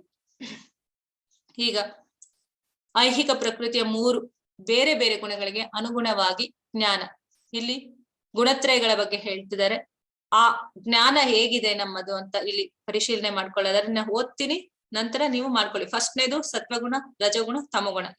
ನಾನು ಓದ್ತಾ ಇರೋದು ಸತ್ವಗುಣ. ಜೀವಿಗಳಲ್ಲಿ ಅಸಂಖ್ಯಾತ ರೂಪಗಳು, ಆದರೂ ಅವೆಲ್ಲವುಗಳಲ್ಲಿ ಒಂದೇ ಅಭಿನ್ನ ಆಧ್ಯಾತ್ಮಿಕ ಸ್ವಭಾವವನ್ನು ಕಾಣಿಸಬಲ್ಲ ಜ್ಞಾನವೆಂದರೆ ಸಾತ್ವಿಕ ಎಂದು ನೀನು ಅರ್ಥ ಮಾಡಿಕೊಳ್ಳಬೇಕು. ಜೀವಿಗಳಲ್ಲಿ ಜಾತಿ ಅಭೇದ ಇಲ್ಲ. ಪ್ರಾಣಿ ಆಗ್ಲಿ ಮನುಷ್ಯರಾಗ್ಲಿ ಎಲ್ಲದರಲ್ಲಿ ಇರುವಂತದ್ದು ಅದು ಭಗವಂತನೇ ಅಂತ ಕಾಣುವಂತವ್ರು ಅವರು ಸಾತ್ವಿಕ ಗುಣದವರಾಗಿರ್ತಾರೆ. ಹಾಗಾಗಿದ್ರೆ ನೀವು ಕೂಡ 3 ಮಾರ್ಕ್ಸ್ ಅನ್ನ ಹಾಕೊಳ್ಳಿ. ಯಾವ ಜ್ಞಾನದ ಕಾರಣದಿಂದ ಪ್ರತಿಯೊಂದು ಬೇರೆ ದೇಹದಲ್ಲಿಯೂ ಬೇರೆ ಬೇರೆ ಜೀವಿಗಳನ್ನು ಮನುಷ್ಯನು ಕಾಣುತ್ತಾನೋ ಆ ಜ್ಞಾನವು ರಾಜಸ ಎಂದು ತಿಳಿ. ನೀನು ನಾಯಿ, ನೀನು ಹಸು, ನೀನು ಹಂದಿ, ನೀನು ದೇವತೆ, ನೀನು ಮನುಷ್ಯ ಅಂತ ಬೇರೆ ಬೇರೆ ರೀತಿಯಲ್ಲಿ ಅವರನ್ನ ನೋಡಿದಾಗೆಲ್ಲ ಅವ್ರನ್ನ ಬೇರೆ ರೀತಿಯಲ್ಲಿ ಟ್ರೀಟ್ ಯಾರು ಮಾಡ್ತಾರೆ, ಅವರು ರಾಜಸ ಗುಣದಲ್ಲಿ ಇರುವಂತವ್ರು.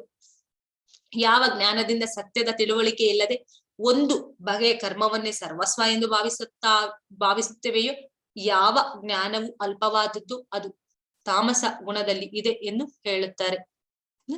ನೀನ್ ಅನ್ಕೊಂಡಿದ್ದೆ ಅದು ಕರೆಕ್ಟ್ ಅಂತ ಯಾರು ತಿಳ್ಕೊಂಡಿರ್ತಾರೋ ಅವರು ತಾಮಸ ಗುಣದಲ್ಲಿ ಇರುವಂತವ್ರು. ಈಗ ಮಾರ್ಕ್ಸ್ ಬಂತು, ನೀವು ಹಾಕೊಂಡಿದ್ದೀರಾ ಅನ್ಕೊಳ್ತೇನೆ. ಭೌತಿಕ ಪ್ರಕೃತಿಯ ಗುಣಗಳ ಆಧಾರದ ಮೇಲೆ 3 ರೀತಿಯ ಕ್ರಿಯೆಗಳು. ಇಲ್ಲಿ ಕೆಲಸಗಳು, ಯಾವ ರೀತಿ ಕೆಲಸಗಳನ್ನು ನಡೆಸುತ್ತಾರೆ, ಯಾವ್ಯಾವ ಗುಣದವರು ಅಂತ.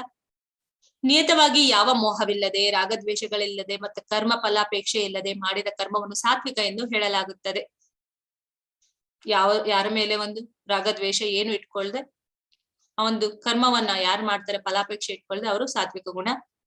ಆದರೆ ತನ್ನ ಕಾಮನೆಗಳ ತೃಪ್ತಿಯನ್ನು ಬಯಸುವ ಮನುಷ್ಯನು ಮಾಡಿದ ಮತ್ತು ಮಿಥ್ಯಾಹಂಕಾರದಿಂದ ಮಾಡಿದ ಕರ್ಮವನ್ನು ರಾಜಸ ಕರ್ಮ ಎಂದು ಕರೆಯುತ್ತಾರೆ. ಬಯಸುವಂತದ್ದು ಕಾಮ್ಯ ಕರ್ಮಗಳನ್ನ ತನಗೆ ಏನೋ ಒಂದು ಬೇಕು ಅಂತ ಮಾಡ್ತಾರಲ್ಲ ಆ ಯಜ್ಞಗಳೆಲ್ಲ ಕಾರ್ಯಗಳೆಲ್ಲ ಅದು ರಾಜಸ ಗುಣ. ಇದರಲ್ಲಿ ನೀವ್ ಯಾವ್ದು ಇರ್ತೀರೋ ಅದನ್ನ ಹಾಕೊಳ್ಳಿ. ಮಾಯಾವಶನಾಗಿ ಧರ್ಮ ಗ್ರಂಥಗಳನ್ನು ಅಲಕ್ಷಿಸಿ ಮುಂದಿನ ಬಂಧನವನ್ನಾಗಲಿ ಹಿಂಸೆಯನ್ನಾಗಲಿ ಇತರರಿಗೆ ಉಂಟು ಮಾಡುವ ಯಾತನೆಯನ್ನಾಗಲಿ ಲಕ್ಷಿಸದೆ ಮಾಡಿದ ಕರ್ಮವನ್ನು ತಾಮಸ ಕರ್ಮ ಎಂದು ಕರೆಯುತ್ತಾರೆ. ಭೌತಿಕ ಪ್ರಕೃತಿಯ ಗುಣಗಳ ಆಧಾರದ ಮೇಲೆ 3 ರೀತಿಯ ಕ್ರಿಯೆಗಳು. ಗುಣತ್ರಯಗಳ ಭೌತಿಕ ಈ ಜಗತ್ತಿನ ಒಂದು ಪ್ರಕೃತಿಯ ಗುಣಗಳ ಆಧಾರದ ಮೇಲೆ 3 ರೀತಿಯ ಕ್ರಿಯೆಗಳು. ಐಹಿಕ ಪ್ರಕೃತಿಯ ಗುಣಗಳ ಸಂಘವಿಲ್ಲದೆ, ದುರಹಂಕಾರವಿಲ್ಲದೆ, ಜಯಾಪಜಯಗಳಲ್ಲಿ ವಿಚಲಿತನಾಗದೆ, ದೃಢ ನಿಶ್ಚಯ ಮತ್ತು ಉತ್ಸಾಹದಿಂದ ತನ್ನ ಕರ್ತವ್ಯವನ್ನು ಮಾಡುವನು ಸಾತ್ವಿಕ ಕರ್ತ ಎಂದು ಹೇಳಲಾಗುತ್ತದೆ. ಮಾನ ಅಪಮಾನಗಳಿಗೆ ಅಂಜದೆ, ಯಾರೋ ಏನೋ ಅಂದ್ರು ಅಂತಾನೆ ಅಯ್ಯೋ ಅನ್ಕೊಳ್ಳಿ ಬಿಡಪ್ಪ ಅಂತ ಹೇಳಿ ನಮ್ಮ ಕೆಲಸವನ್ನ ನಾವು ಮಾಡ್ತಾ ಹೋಗ್ತೀವಲ್ಲ ಅದು ಸಾತ್ವಿಕ ಗುಣ. ಕರ್ಮ ಮತ್ತು ಕರ್ಮ ಫಲಗಳಿಗೆ ಅಂಟಿಕೊಂಡು ಆ ಫಲಗಳನ್ನು ಸವಿಯಲು ಬಯಸುವವನು ಲೋಭಿ. ಸದಾ ಅಸೂಯ ಪರ, ಕೊಳಕ, ಸುಖ ದುಃಖಗಳಿಂದ ವಿಚಲಿತನಾಗುವನು. ಇಂತಹ ಮನುಷ್ಯನು ರಾಜಸ ಸ್ವಭಾವದವನು ಎಂದು ಹೇಳಲಾಗುತ್ತದೆ. ನಾನು ಮಾಡಿದ್ದು ತಾನೇ ಉಣ್ಬೇಕು ಅಂತ ಯಾರು ಅನ್ಕೊಳ್ತಾನೆ, ಕಷ್ಟ ಬಂದಾಗ ಅಯ್ಯೋ ಕಷ್ಟ ಬಂತು, ಸುಖ ಬಂದಾಗ ಅಯ್ಯೋ ಸುಖವಾಗಿದ್ದೇನೆ, ಆತರ ಯಾರಿರ್ತಾರ ಮನಸ್ಥಿತಿ ಅವರು ರಾಜಸಿಕ ಗುಣದವರು. ಧರ್ಮ ಗ್ರಂಥಗಳ ಆದೇಶಗಳಿಗೆ ವಿರುದ್ಧವಾಗಿ ಯಾವಾಗಲೂ ಕೆಲಸ ಮಾಡುವವನು ಪ್ರಾಪಂಚಿಕ ಮನೋಧರ್ಮದವನು, ಹಠಮಾರಿಯು, ಮೋಸ ಮಾಡುವವನು, ಇತರಿಗೆ ಅವಮಾನ ಮಾಡುವುದರಲ್ಲಿ ನಿಪುಣನು, ಸೋಮಾರಿಯು, ಸದಾ ವಿಷಾದದಲ್ಲಿರುವನು, ಮಾಡಬೇಕಾದ ಕೆಲಸವನ್ನು ಮುಂದಕ್ಕೆ ಹಾಕುವನು ಆದ ಕರ್ತನನ್ನು ತಾಮಸ ಗುಣ ಎಂದು ಕರೀತಾರೆ. ತಾಮಸ ಗುಣದವ ಅಂತ ಕರೀತಾರೆ. ಇವನು ತಾಮಸದವನು. ನೀವು ಹಾಕೊಳ್ತಾ ಇದ್ದೀರಾ ಅಂತ ನಾನು ಭಾವಿಸ್ತೇನೆ ಮಾರ್ಕ್ಸ್ ಅನ್ನು. ಭೌತಿಕ ಪ್ರಕೃತಿಯ ಗುಣಗಳ ಆಧಾರದ ಮೇಲೆ 3 ರೀತಿಯ ಬುದ್ಧಿವಂತಿಕೆ. ಇಲ್ಲಿ ನಾಲೆಡ್ಜ್ ಅನ್ನು ರೆಸ್ಟ್ ಮಾಡ್ತಾ ಇದೀವಿ. ಯಾರ ನಾಲೆಡ್ಜ್ ಯಾವ್ಯಾವ ಗುಣದಲ್ಲಿದೆ ಅಂತ.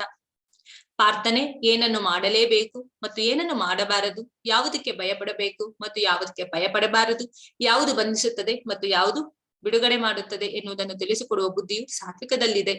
ಪ್ರಾರ್ಥನೆ ಧರ್ಮಗಳ ನಡುವೆ ಮಾಡಬಹುದಾದ ಮತ್ತು ಮಾಡಬಾರದ ಕಾರ್ಯಗಳ ನಡುವೆ ವ್ಯತ್ಯಾಸವನ್ನು ಗ್ರಹಿಸದ ಬುದ್ಧಿಯು ರಾಜಸ. ಯಾವ್ದು ಮಾಡ್ಬೇಕು ಮಾಡಬಾರದು, ಧರ್ಮ ಯಾವ್ದು ಅಧರ್ಮ ಯಾವ್ದು ಅಂತ ಗ್ರಹಿಕೆಯನ್ನ ಮಾಡ್ಕೊಳ್ದೇ ಇರುವಂತವ್ರು ಯಾರು? ಅದು ರಾಜಸ ಬುದ್ಧಿಯವರು. ಪ್ರಾರ್ಥನೆ ಮಾಯೆ ಮತ್ತು ಕತ್ತಲುಗಳ ಪ್ರಭಾವದಿಂದ ಅಧರ್ಮವನ್ನು ಧರ್ಮವೆಂದು, ಧರ್ಮವನ್ನು ಅಧರ್ಮವೆಂದು ತಿಳಿಯುವ ಬುದ್ಧಿಯು ತಾಮಸಿಕ. ನಾವು ಹಿಂಗ್ ಹೇಳಿದ್ರೆ ಹಂಗ್ ಹೇಳೋದು, ಹಂಗ್ ಹೇಳಿದ್ರೆ ಹಿಂಗ್ ಹೇಳೋದು, ಇದು ಧರ್ಮ ಅಂದ್ರೆ ಇದು ಧರ್ಮ ಅಲ್ಲ ಧರ್ಮ, ಆ ರೀತಿ ಒಂದು ಮಾಯೆಗೆ ಅಟ್ಯಾಕ್ ಆಗಿ ಅವರ ಒಂದು ಬುದ್ಧಿ ನಾಶವಾಗಿರುತ್ತೆ. ಅಂತವರದ್ದು ತಾಮಸಿಕ ಗುಣ ಅಂತ ನಾವು ತಿಳಿಬೇಕು. ಪ್ರಕೃತಿಯ ಭೌತಿಕ ಪ್ರಕೃತಿಯ ಗುಣಗಳ ಆಧಾರದ ಮೇಲೆ 3 ರೀತಿಯ ನಿರ್ಣಯಗಳು, ಇಲ್ಲಿ ನಿರ್ಣಯಗಳನ್ನ ತೆಗೆದುಕೊಳ್ಳುವುದಕ್ಕೆ 3 ರೀತಿಯಾಗಿದೆ. ಅದನ್ನ ಓದ್ತೇನೆ. ಪ್ರಾರ್ಥನೆ ಮುರಿಯಲಾಗದ ಸಂಕಲ್ಪ. ನಾನು 108 ಸಲ ಒಂದು ದಿವಸಕ್ಕೆ ಆ ಜಪಮಾಲೆಯಲ್ಲಿ ನಾನು ಹರಿನಾಮವನ್ನ ಹೇಳ್ತೇನೆ ಅಂತ ಯಾರು ಸಂಕಲ್ಪ ಮಾಡ್ಕೊಳ್ತಾರೆ ಅವರು ಸಾತ್ವಿಕ. ಒಂದೇ ಸಮನೆ ನಡೆಸುವ ಯೋಗಾಭ್ಯಾಸವು ಎತ್ತಿ ಹಿಡಿಯುವ ಸಂಕಲ್ಪ. ಯೋಗಾಭ್ಯಾಸ ಅಂದ್ರೆ ಸಾಧನೆ, ನಾವಿವಾಗ ಭಕ್ತಿಯಲ್ಲಿ ಸಾಧನೆ ಮಾಡ್ತಿರ್ತೀವಲ್ಲ, ಅದೇ ಒಂದು ಸಾಧನೆ. ಹೀಗೆ ಮನಸ್ಸು, ಪ್ರಾಣ ಮತ್ತು ಇಂದ್ರಿಯಗಳ ಕರ್ಮಗಳನ್ನು ನಿಯಂತ್ರಿಸುವ ಸಂಕಲ್ಪ. ಇಂತಹ ಸಂಕಲ್ಪವು ಸಾತ್ವಿಕವಾದದ್ದು. ಈಗ 2ನೇ ಅಧ್ಯಾಯದಿಂದ ನಾನು ಹೇಳ್ತಾನೆ ಬಂದೆ, ಪ್ರತಿದಿನ 108 ಬಾರಿ ಆದ್ರೂ ಹರಿನಾಮವನ್ನ ಹೇಳ್ತಾ ಬನ್ನಿ. 18 ದಿನಗಳೊಳಗೆ ನಿಮ್ಮಲ್ಲಿ ಪರಿವರ್ತನೆ ಆಗ್ತಾ ಬರುತ್ತೆ ಅಂತ. ಸೊ ಯಾರೆಲ್ಲ ಮಾಡ್ತಿದ್ದೀರಾ ಅವ್ರಿಗೆಲ್ಲ ಆ ಪರಿವರ್ತನೆ ಹಾಗೆ ಅದರ ಒಂದು ಅನುಭವ ನಿಮ್ಗಾಗಿದೆ ಅಂತ ತಿಳಿತೇನೆ. ಯಾರೆಲ್ಲ ಮಾಡಿಲ್ಲ ಇವತ್ತಿಂದ ಮಾಡಿ, ಅಡ್ವಾನ್ಸ್ ಕ್ಲಾಸ್ ಆಗೋಷ್ಟೊತ್ತಿಗೆ ನಿಮ್ಗೆ ಅರ್ಥ ಆಗತ್ತೆ.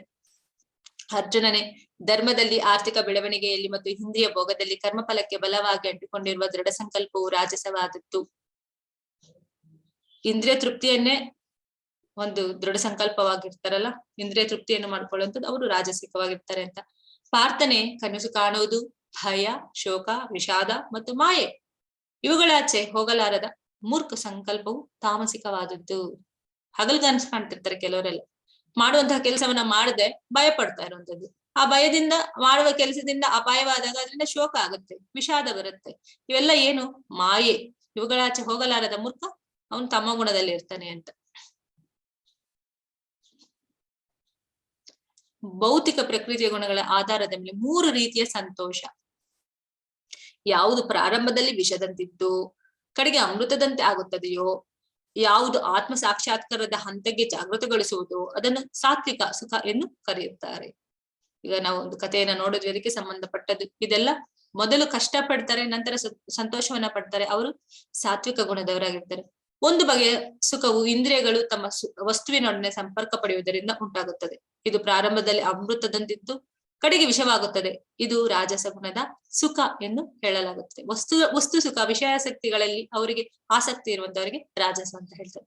ಆತ್ಮ ಸಾಕ್ಷಾತ್ಕಾರಕ್ಕೆ ಕುರುಡರಾದ ಮೊದಲಿನಿಂದ ಕಡೆಯವರೆಗೆ ಭ್ರಾಂತಿಯ ಆದ ಸೋಮಾರಿತನ ಮತ್ತು ಮಾಯೆಯಿಂದ ಉದ್ಭವವಾಗುವ ಸುಖವನ್ನು ತಾಮಸಿಕ ಎಂದು ಕರೆಯುತ್ತಾರೆ. ಸೊ ಮಾರ್ಕ್ಸ್ ಹಾಕೊಂಡಿದೀನಿ ಅನ್ಕೊಳ್ತೇನೆ ನಾನು. Result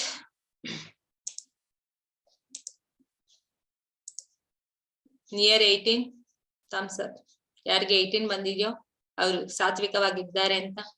near 6 not so great, ಅಂದ್ರೆ ಏನ್ ಅಷ್ಟೊಂದು ಗ್ರೇಟ್ ಏನಲ್ಲ ಅಂತ. Near 12 pick your cells up. ಯಾರು 12 ಮಾರ್ಕ್ಸ್ ಅನ್ನ ಪಡ್ಕೊಂಡಿದ್ದೀರಾ, ಓಕೆ ಗ್ರೇಟ್. ಇನ್ನ ಹೆಚ್ಚಿನ ಮಾರ್ಕ್ಸ್ ಅನ್ನ ತಗೊಳ್ಳಿಕ್ಕೆ ಟ್ರೈ ಮಾಡೋಣ ಅಂತ. ಸೊ ನನ್ಗನ್ಸತ್ತೆ ಎಲ್ಲಾರಿಗೂ 18 ಬಂದಿರುತ್ತೆ, ಯಾಕಂದ್ರೆ 18 ದಿನಗಳ ಕಾಲ ಭಗವದ್ಗೀತೆಯನ್ನ ಕಲ್ತಿದ್ದೀರಾ ಅಂತ. ಓ ಸೂಪರ್, ಹರಿಬೋಲ್. ಮಾಲಗೌಡ ಪಾಟೀಲ್ ಅವ್ರು ಹಾಕಿದ್ದಾರೆ ಥಮ್ಸ್ ಅಪ್. ನಂದು ಥಮ್ಸ್ ಅಪ್ ಬಂದಿದೆ. ಓಕೆ, ಇಲ್ಲಿ ಮಾರ್ಕ್ಸು ಹೆಚ್ಚು ಕಡಿಮೆ ಅಂತ ಅಲ್ಲ, ನಮ್ಮನ್ನ ನಾವು ಪರಿಶೀಲನೆ ಮಾಡ್ಕೊಳ್ಳುವಂಥದ್ದು, ನಮ್ಮ ಆತ್ಮ ಸಾಕ್ಷಾತ್ಕಾರ, ನಮ್ಮನ್ನ ನಾವು ಪರೀಕ್ಷೆಯನ್ನ ಮಾಡ್ಕೊಳ್ಳುವಂಥದ್ದು. ಇದು ನೆನ್ನೆನ ಹೇಳ್ದೆ, ಇದೊಂದು ಒಳ್ಳೆ ಪ್ಲಾಟ್ಫಾರ್ಮ್. ನಮ್ಮನ್ನ ನಾವೇ ತಿದ್ದುಕೊಳ್ಳಲಿಕ್ಕೆ, ನಮ್ಮೊಳಗಡೆ ನಾವು ಯಾವಾಗ ಕುರುಕ್ಷೇತ್ರವನ್ನ ಮಾಡ್ಕೊಂಡು ಅದಕ್ಕೆ ಸರಿಯಾದ ಒಂದು ಸೊಲ್ಯೂಷನ್ ಅನ್ನ ಹುಡ್ಕೊಳ್ಳಲಿಕ್ಕೆ ಇದೊಂದು ಪ್ಲಾಟ್ಫಾರ್ಮ್. ಈ ಒಂದು ಸಿಗುವುದೇ ಅಪರೂಪ, ಸಿಗುವಂತದ್ದೇ ದುರ್ಲಭ. ಇದು ಸಿಕ್ಕಿದ ನಂತರ ನಮ್ಮನ್ನ ನಾವು ಅರ್ಥ ಮಾಡ್ಕೊಂಡು ನಮ್ಮನ್ನ ಸರಿಯಾದ ಒಂದು ರೀತಿಯಲ್ಲಿ ಆತ್ಮ ಸಾಕ್ಷಾತ್ಕಾರ, ಉನ್ನತ ಸ್ಥಿತಿಗೆ ಹೋಗುವಂತಹ ಸ್ಥಿತಿಯನ್ನ ನಾವು ಕಾಣ್ಕೋಬೇಕು. ಅದಕ್ಕೋಸ್ಕರ ಇದಷ್ಟೇ. ಎಲ್ಲರಿಗೂ ಒಳ್ಳೇದು ಕೆಟ್ಟದ್ದು ಇದ್ದೇ ಇರತ್ತೆ, ಅದನ್ನ ಎಲ್ಲರಿಗೂ ಗೊತ್ತಿರುವಂತ ವಿಚಾರವೇ. ಅದ್ರಲ್ಲಿ ನಾವು ದೊಡ್ಡದು, ನಾವು ಜಾಸ್ತಿ, ನಾವು ಕಡಿಮೆ ಅಂತ ಹೇಳಲಿಕ್ಕೆ ಏನೂ ಇಲ್ಲ. ಎಲ್ಲರಿಗೂ ಸಾತ್ವಿಕ ಗುಣ ಹೆಚ್ಚಾಗಿ ಶುದ್ಧ ಸತ್ವಕ್ಕೆ ಹೋಗುವಂತದ್ದು ಭಗವಂತ ಪ್ರೇರಣೆಯನ್ನ ಮಾಡ್ಲಿ ಎಲ್ಲರಿಗೂ ಅಂತ ಹೇಳ್ತಾ ಮುಂದೆ ಹೋಗೋಣ. ಸರ್ವಭೂತೇಷು ಏನೈಕಂ ಭಾವಂ ಅವ್ಯಯಮೀಕ್ಷತೆ ಅವಿಭಕ್ತಂ ವಿಭಕ್ತೇಷು ತಜ್ಞಾನಂ ವಿದ್ಧಿ ಸಾತ್ವಿಕಂ. ಜೀವಿಗಳಲ್ಲಿ ಅಸಂಖ್ಯಾತ ರೂಪಗಳು, ಆದರೂ ಅವೆಲ್ಲವುಗಳಲ್ಲಿ ಒಂದೇ ಅಭಿನ್ನ ಆಧ್ಯಾತ್ಮಿಕ ಸ್ವಭಾವವನ್ನು ಕಾಣಿಸಬಲ್ಲ ಜ್ಞಾನವೆಂದರೆ ಸಾತ್ವಿಕ ಎಂದು ನೀನು ಅರ್ಥ ಮಾಡಿಕೊಳ್ಳಬೇಕು. ನಾವು ಹಿಂದಿನ ತರಗತಿಗಳಲ್ಲಿ ಇದನ್ನೆಲ್ಲ ನೋಡಿದ್ದೇವೆ. ಯಾರು ಪಂಡಿತನಾದವನು, ಸಮದರ್ಶಿ ಆಗಿರುವಂತವನು ಏನ್ ಮಾಡ್ತಾನೆ, ಎಲ್ಲ ಜೀವರಾಶಿಗಳಲ್ಲಿ ನೀನು ಪ್ರಾಣಿಯ ಜಾತಿ, ನೀನು ಮನುಷ್ಯ ಜಾತಿ, ನೀನು ದೇವತೆಯ ಜಾತಿ, ಇನ್ನೊಂದು ಆ ರೀತಿ ಏನೂ ಇರೋದು. ಸಮದರ್ಶಿನ ಯಾಕೆ ಅಂತಂದ್ರೆ ಭಗವಂತನ ಶೇಷ ಭಾಗವೇ ಆಗಿರುವಂತಹ ನಾವ್ ಯಾವಾಗ್ಲೂ ಆಧ್ಯಾತ್ಮಿಕ ಸನಾತನವಾಗಿರುವಂತ ಪವಿತ್ರವಾಗಿರುವಂತವ್ರು, ನಾವು ಚೇತನ ಭರಿತವಾಗಿರುವಂತವ್ರು. ಅದನ್ನ ಎಲ್ಲರೂ ಜ್ಞಾನದಿಂದ ನೋಡ್ಬೇಕಾದ್ರೆ ಎಲ್ಲರಲ್ಲಿರುವಂತದ್ದು ಭಗವಂತನೇ. ಅವನು ಪರಮಾತ್ಮನಾಗಿ ಹೃದಯದಲ್ಲಿ ಅವನು ಯಾವಾಗ್ಲೂ ವಾಸಿಸ್ತಾ ಇರ್ತಾನೆ ಅನ್ನೋದನ್ನ ನಾವ್ ಯಾವಾಗ ಅರ್ಥ ಮಾಡ್ಕೊಳ್ತೇವೆ, ಯಾರನ್ನು ನಾವು ದ್ವೇಷ ಮಾಡ್ಲಿಕ್ಕೆ ಸಾಧ್ಯವೇ ಆಗೋದಿಲ್ಲ.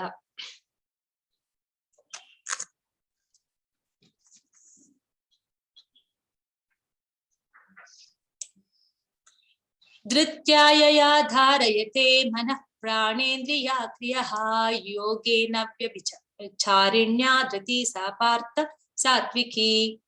ಪ್ರಾರ್ಥನೆ, ಮುರಿಯಲಾಗದ ಸಂಕಲ್ಪ, ಒಂದೇ ಸಮನೆ ನಡೆಸುವ ಯೋಗಾಭ್ಯಾಸವು, ಎತ್ತಿ ಹಿಡಿಯುವ ಸಂಕಲ್ಪ, ಹೀಗೆ ಮನಸ್ಸು, ಪ್ರಾಣ ಮತ್ತು ಇಂದ್ರಿಯಗಳ ಕರ್ಮಗಳನ್ನು ನಿಯಂತ್ರಿಸುವ ಸಂಕಲ್ಪ, ಇಂತಹ ಸಂಕಲ್ಪವು ಸಾತ್ವಿಕವಾದದ್ದು. ಇಲ್ಲಿ ಭಗವಂತ ಹೇಳ್ತಾ ಇದ್ದಾನೆ, ಕೃಷ್ಣ ಪ್ರಜ್ಞೆಯಲ್ಲಿ ನಿರತನಾದಂತಹ ಒಂದು ವ್ಯಕ್ತಿಯು ಮನಸ್ಸನ್ನು ಯಾವುದೇ ಚಟುವಟಿಕೆಯಲ್ಲಿ ಇಡ್ಲಿಕ್ಕೆ ಅವನಿಗೆ ಇಷ್ಟ ಆಗೋದಿಲ್ಲ. ಭಕ್ತನಾದವನು ಸದಾ ಒಂದು ಅಸೋಸಿಯೇಷನ್ ಅಲ್ಲಿ, ಭಕ್ತರ ಸಂಘದಲ್ಲಿ ಇರಬೇಕು. ಭಕ್ತರ ಸಂಘದಲ್ಲಿ ಭಗವಂತನ ಬಗ್ಗೆ ಕಥಾಶ್ರವಣಗಳನ್ನ ಮಾಡಬೇಕು. ಭಗವಂತನ ಸೇವೆಗೆ ನನಗೆ ಅವಕಾಶ ಸಿಗುತ್ತಾ ಅಂತ ಅವನು ಬೇರೆ ಇಂದ್ರಿಯಗಳಲ್ಲಿ ತನ್ನನ್ನ ತಾನು ತೊಡಗಿಸ್ಕೊಳ್ಳಲಿಕ್ಕೆ ಹೋಗೋದೇ ಇಲ್ಲ. ಅವನೇನ್ ಮಾಡ್ತಾನೆ, ಅವನ ಒಂದು ಸಂಕಲ್ಪ ಗಟ್ಟಿಯಾಗಿರುತ್ತೆ. ದೃಢ ಮನಸ್ಸಿನಿಂದ ಮನಸ್ಸು, ಪ್ರಾಣ ಮತ್ತು ಇಂದ್ರಿಯ ವ್ಯಾಪಾರಗಳನ್ನು ಪರಮ ಪ್ರಭುವಿನಲ್ಲಿ ಕೇಂದ್ರೀಕರಿಸಿ ಪರಮಾತ್ಮನಲ್ಲಿ ಮನಸ್ಸನ್ನು ನಿಲ್ಲಿಸಿದನು ಕೃಷ್ಣ ಪ್ರಜ್ಞೆಯಲ್ಲಿ ಇರುತ್ತಾನೆ. ಅವನು ಉನ್ನತಿಯ ಹಂತಕ್ಕೆ, ಭಗವಂತನ ಸಾಕ್ಷಾತ್ಕಾರವನ್ನ ಮಾಡಿಕೊಳ್ಳುವಂತಹ ಹಂತಕ್ಕೆ ಅವನು ತಲುಪ್ತಾನೆ. ಅದನ್ನ ನಾವು ದೃಢ ಸಂಕಲ್ಪದಿಂದ ಮಾಡ್ಕೋಬೇಕು. ಅಂತವನ ಸಂಕಲ್ಪ, ಅಂತವನ ವ್ಯಕ್ತಿತ್ವ ಏನಾಗಿರುತ್ತೆ, ಸಾತ್ವಿಕ ಗುಣದವನು ಆಗಿರುತ್ತೆ ಅಂತ ಒಂದು ಸಂಕಲ್ಪ ಅಂತ ಹೇಳ್ತಿದ್ದಾರೆ. ಈ ಸಮಯದ ಅಭಾವ, ಹಾಗಾಗಿ ನಾನು ಶ್ಲೋಕವನ್ನ ಹೇಳ್ತಾ ಇಲ್ಲ.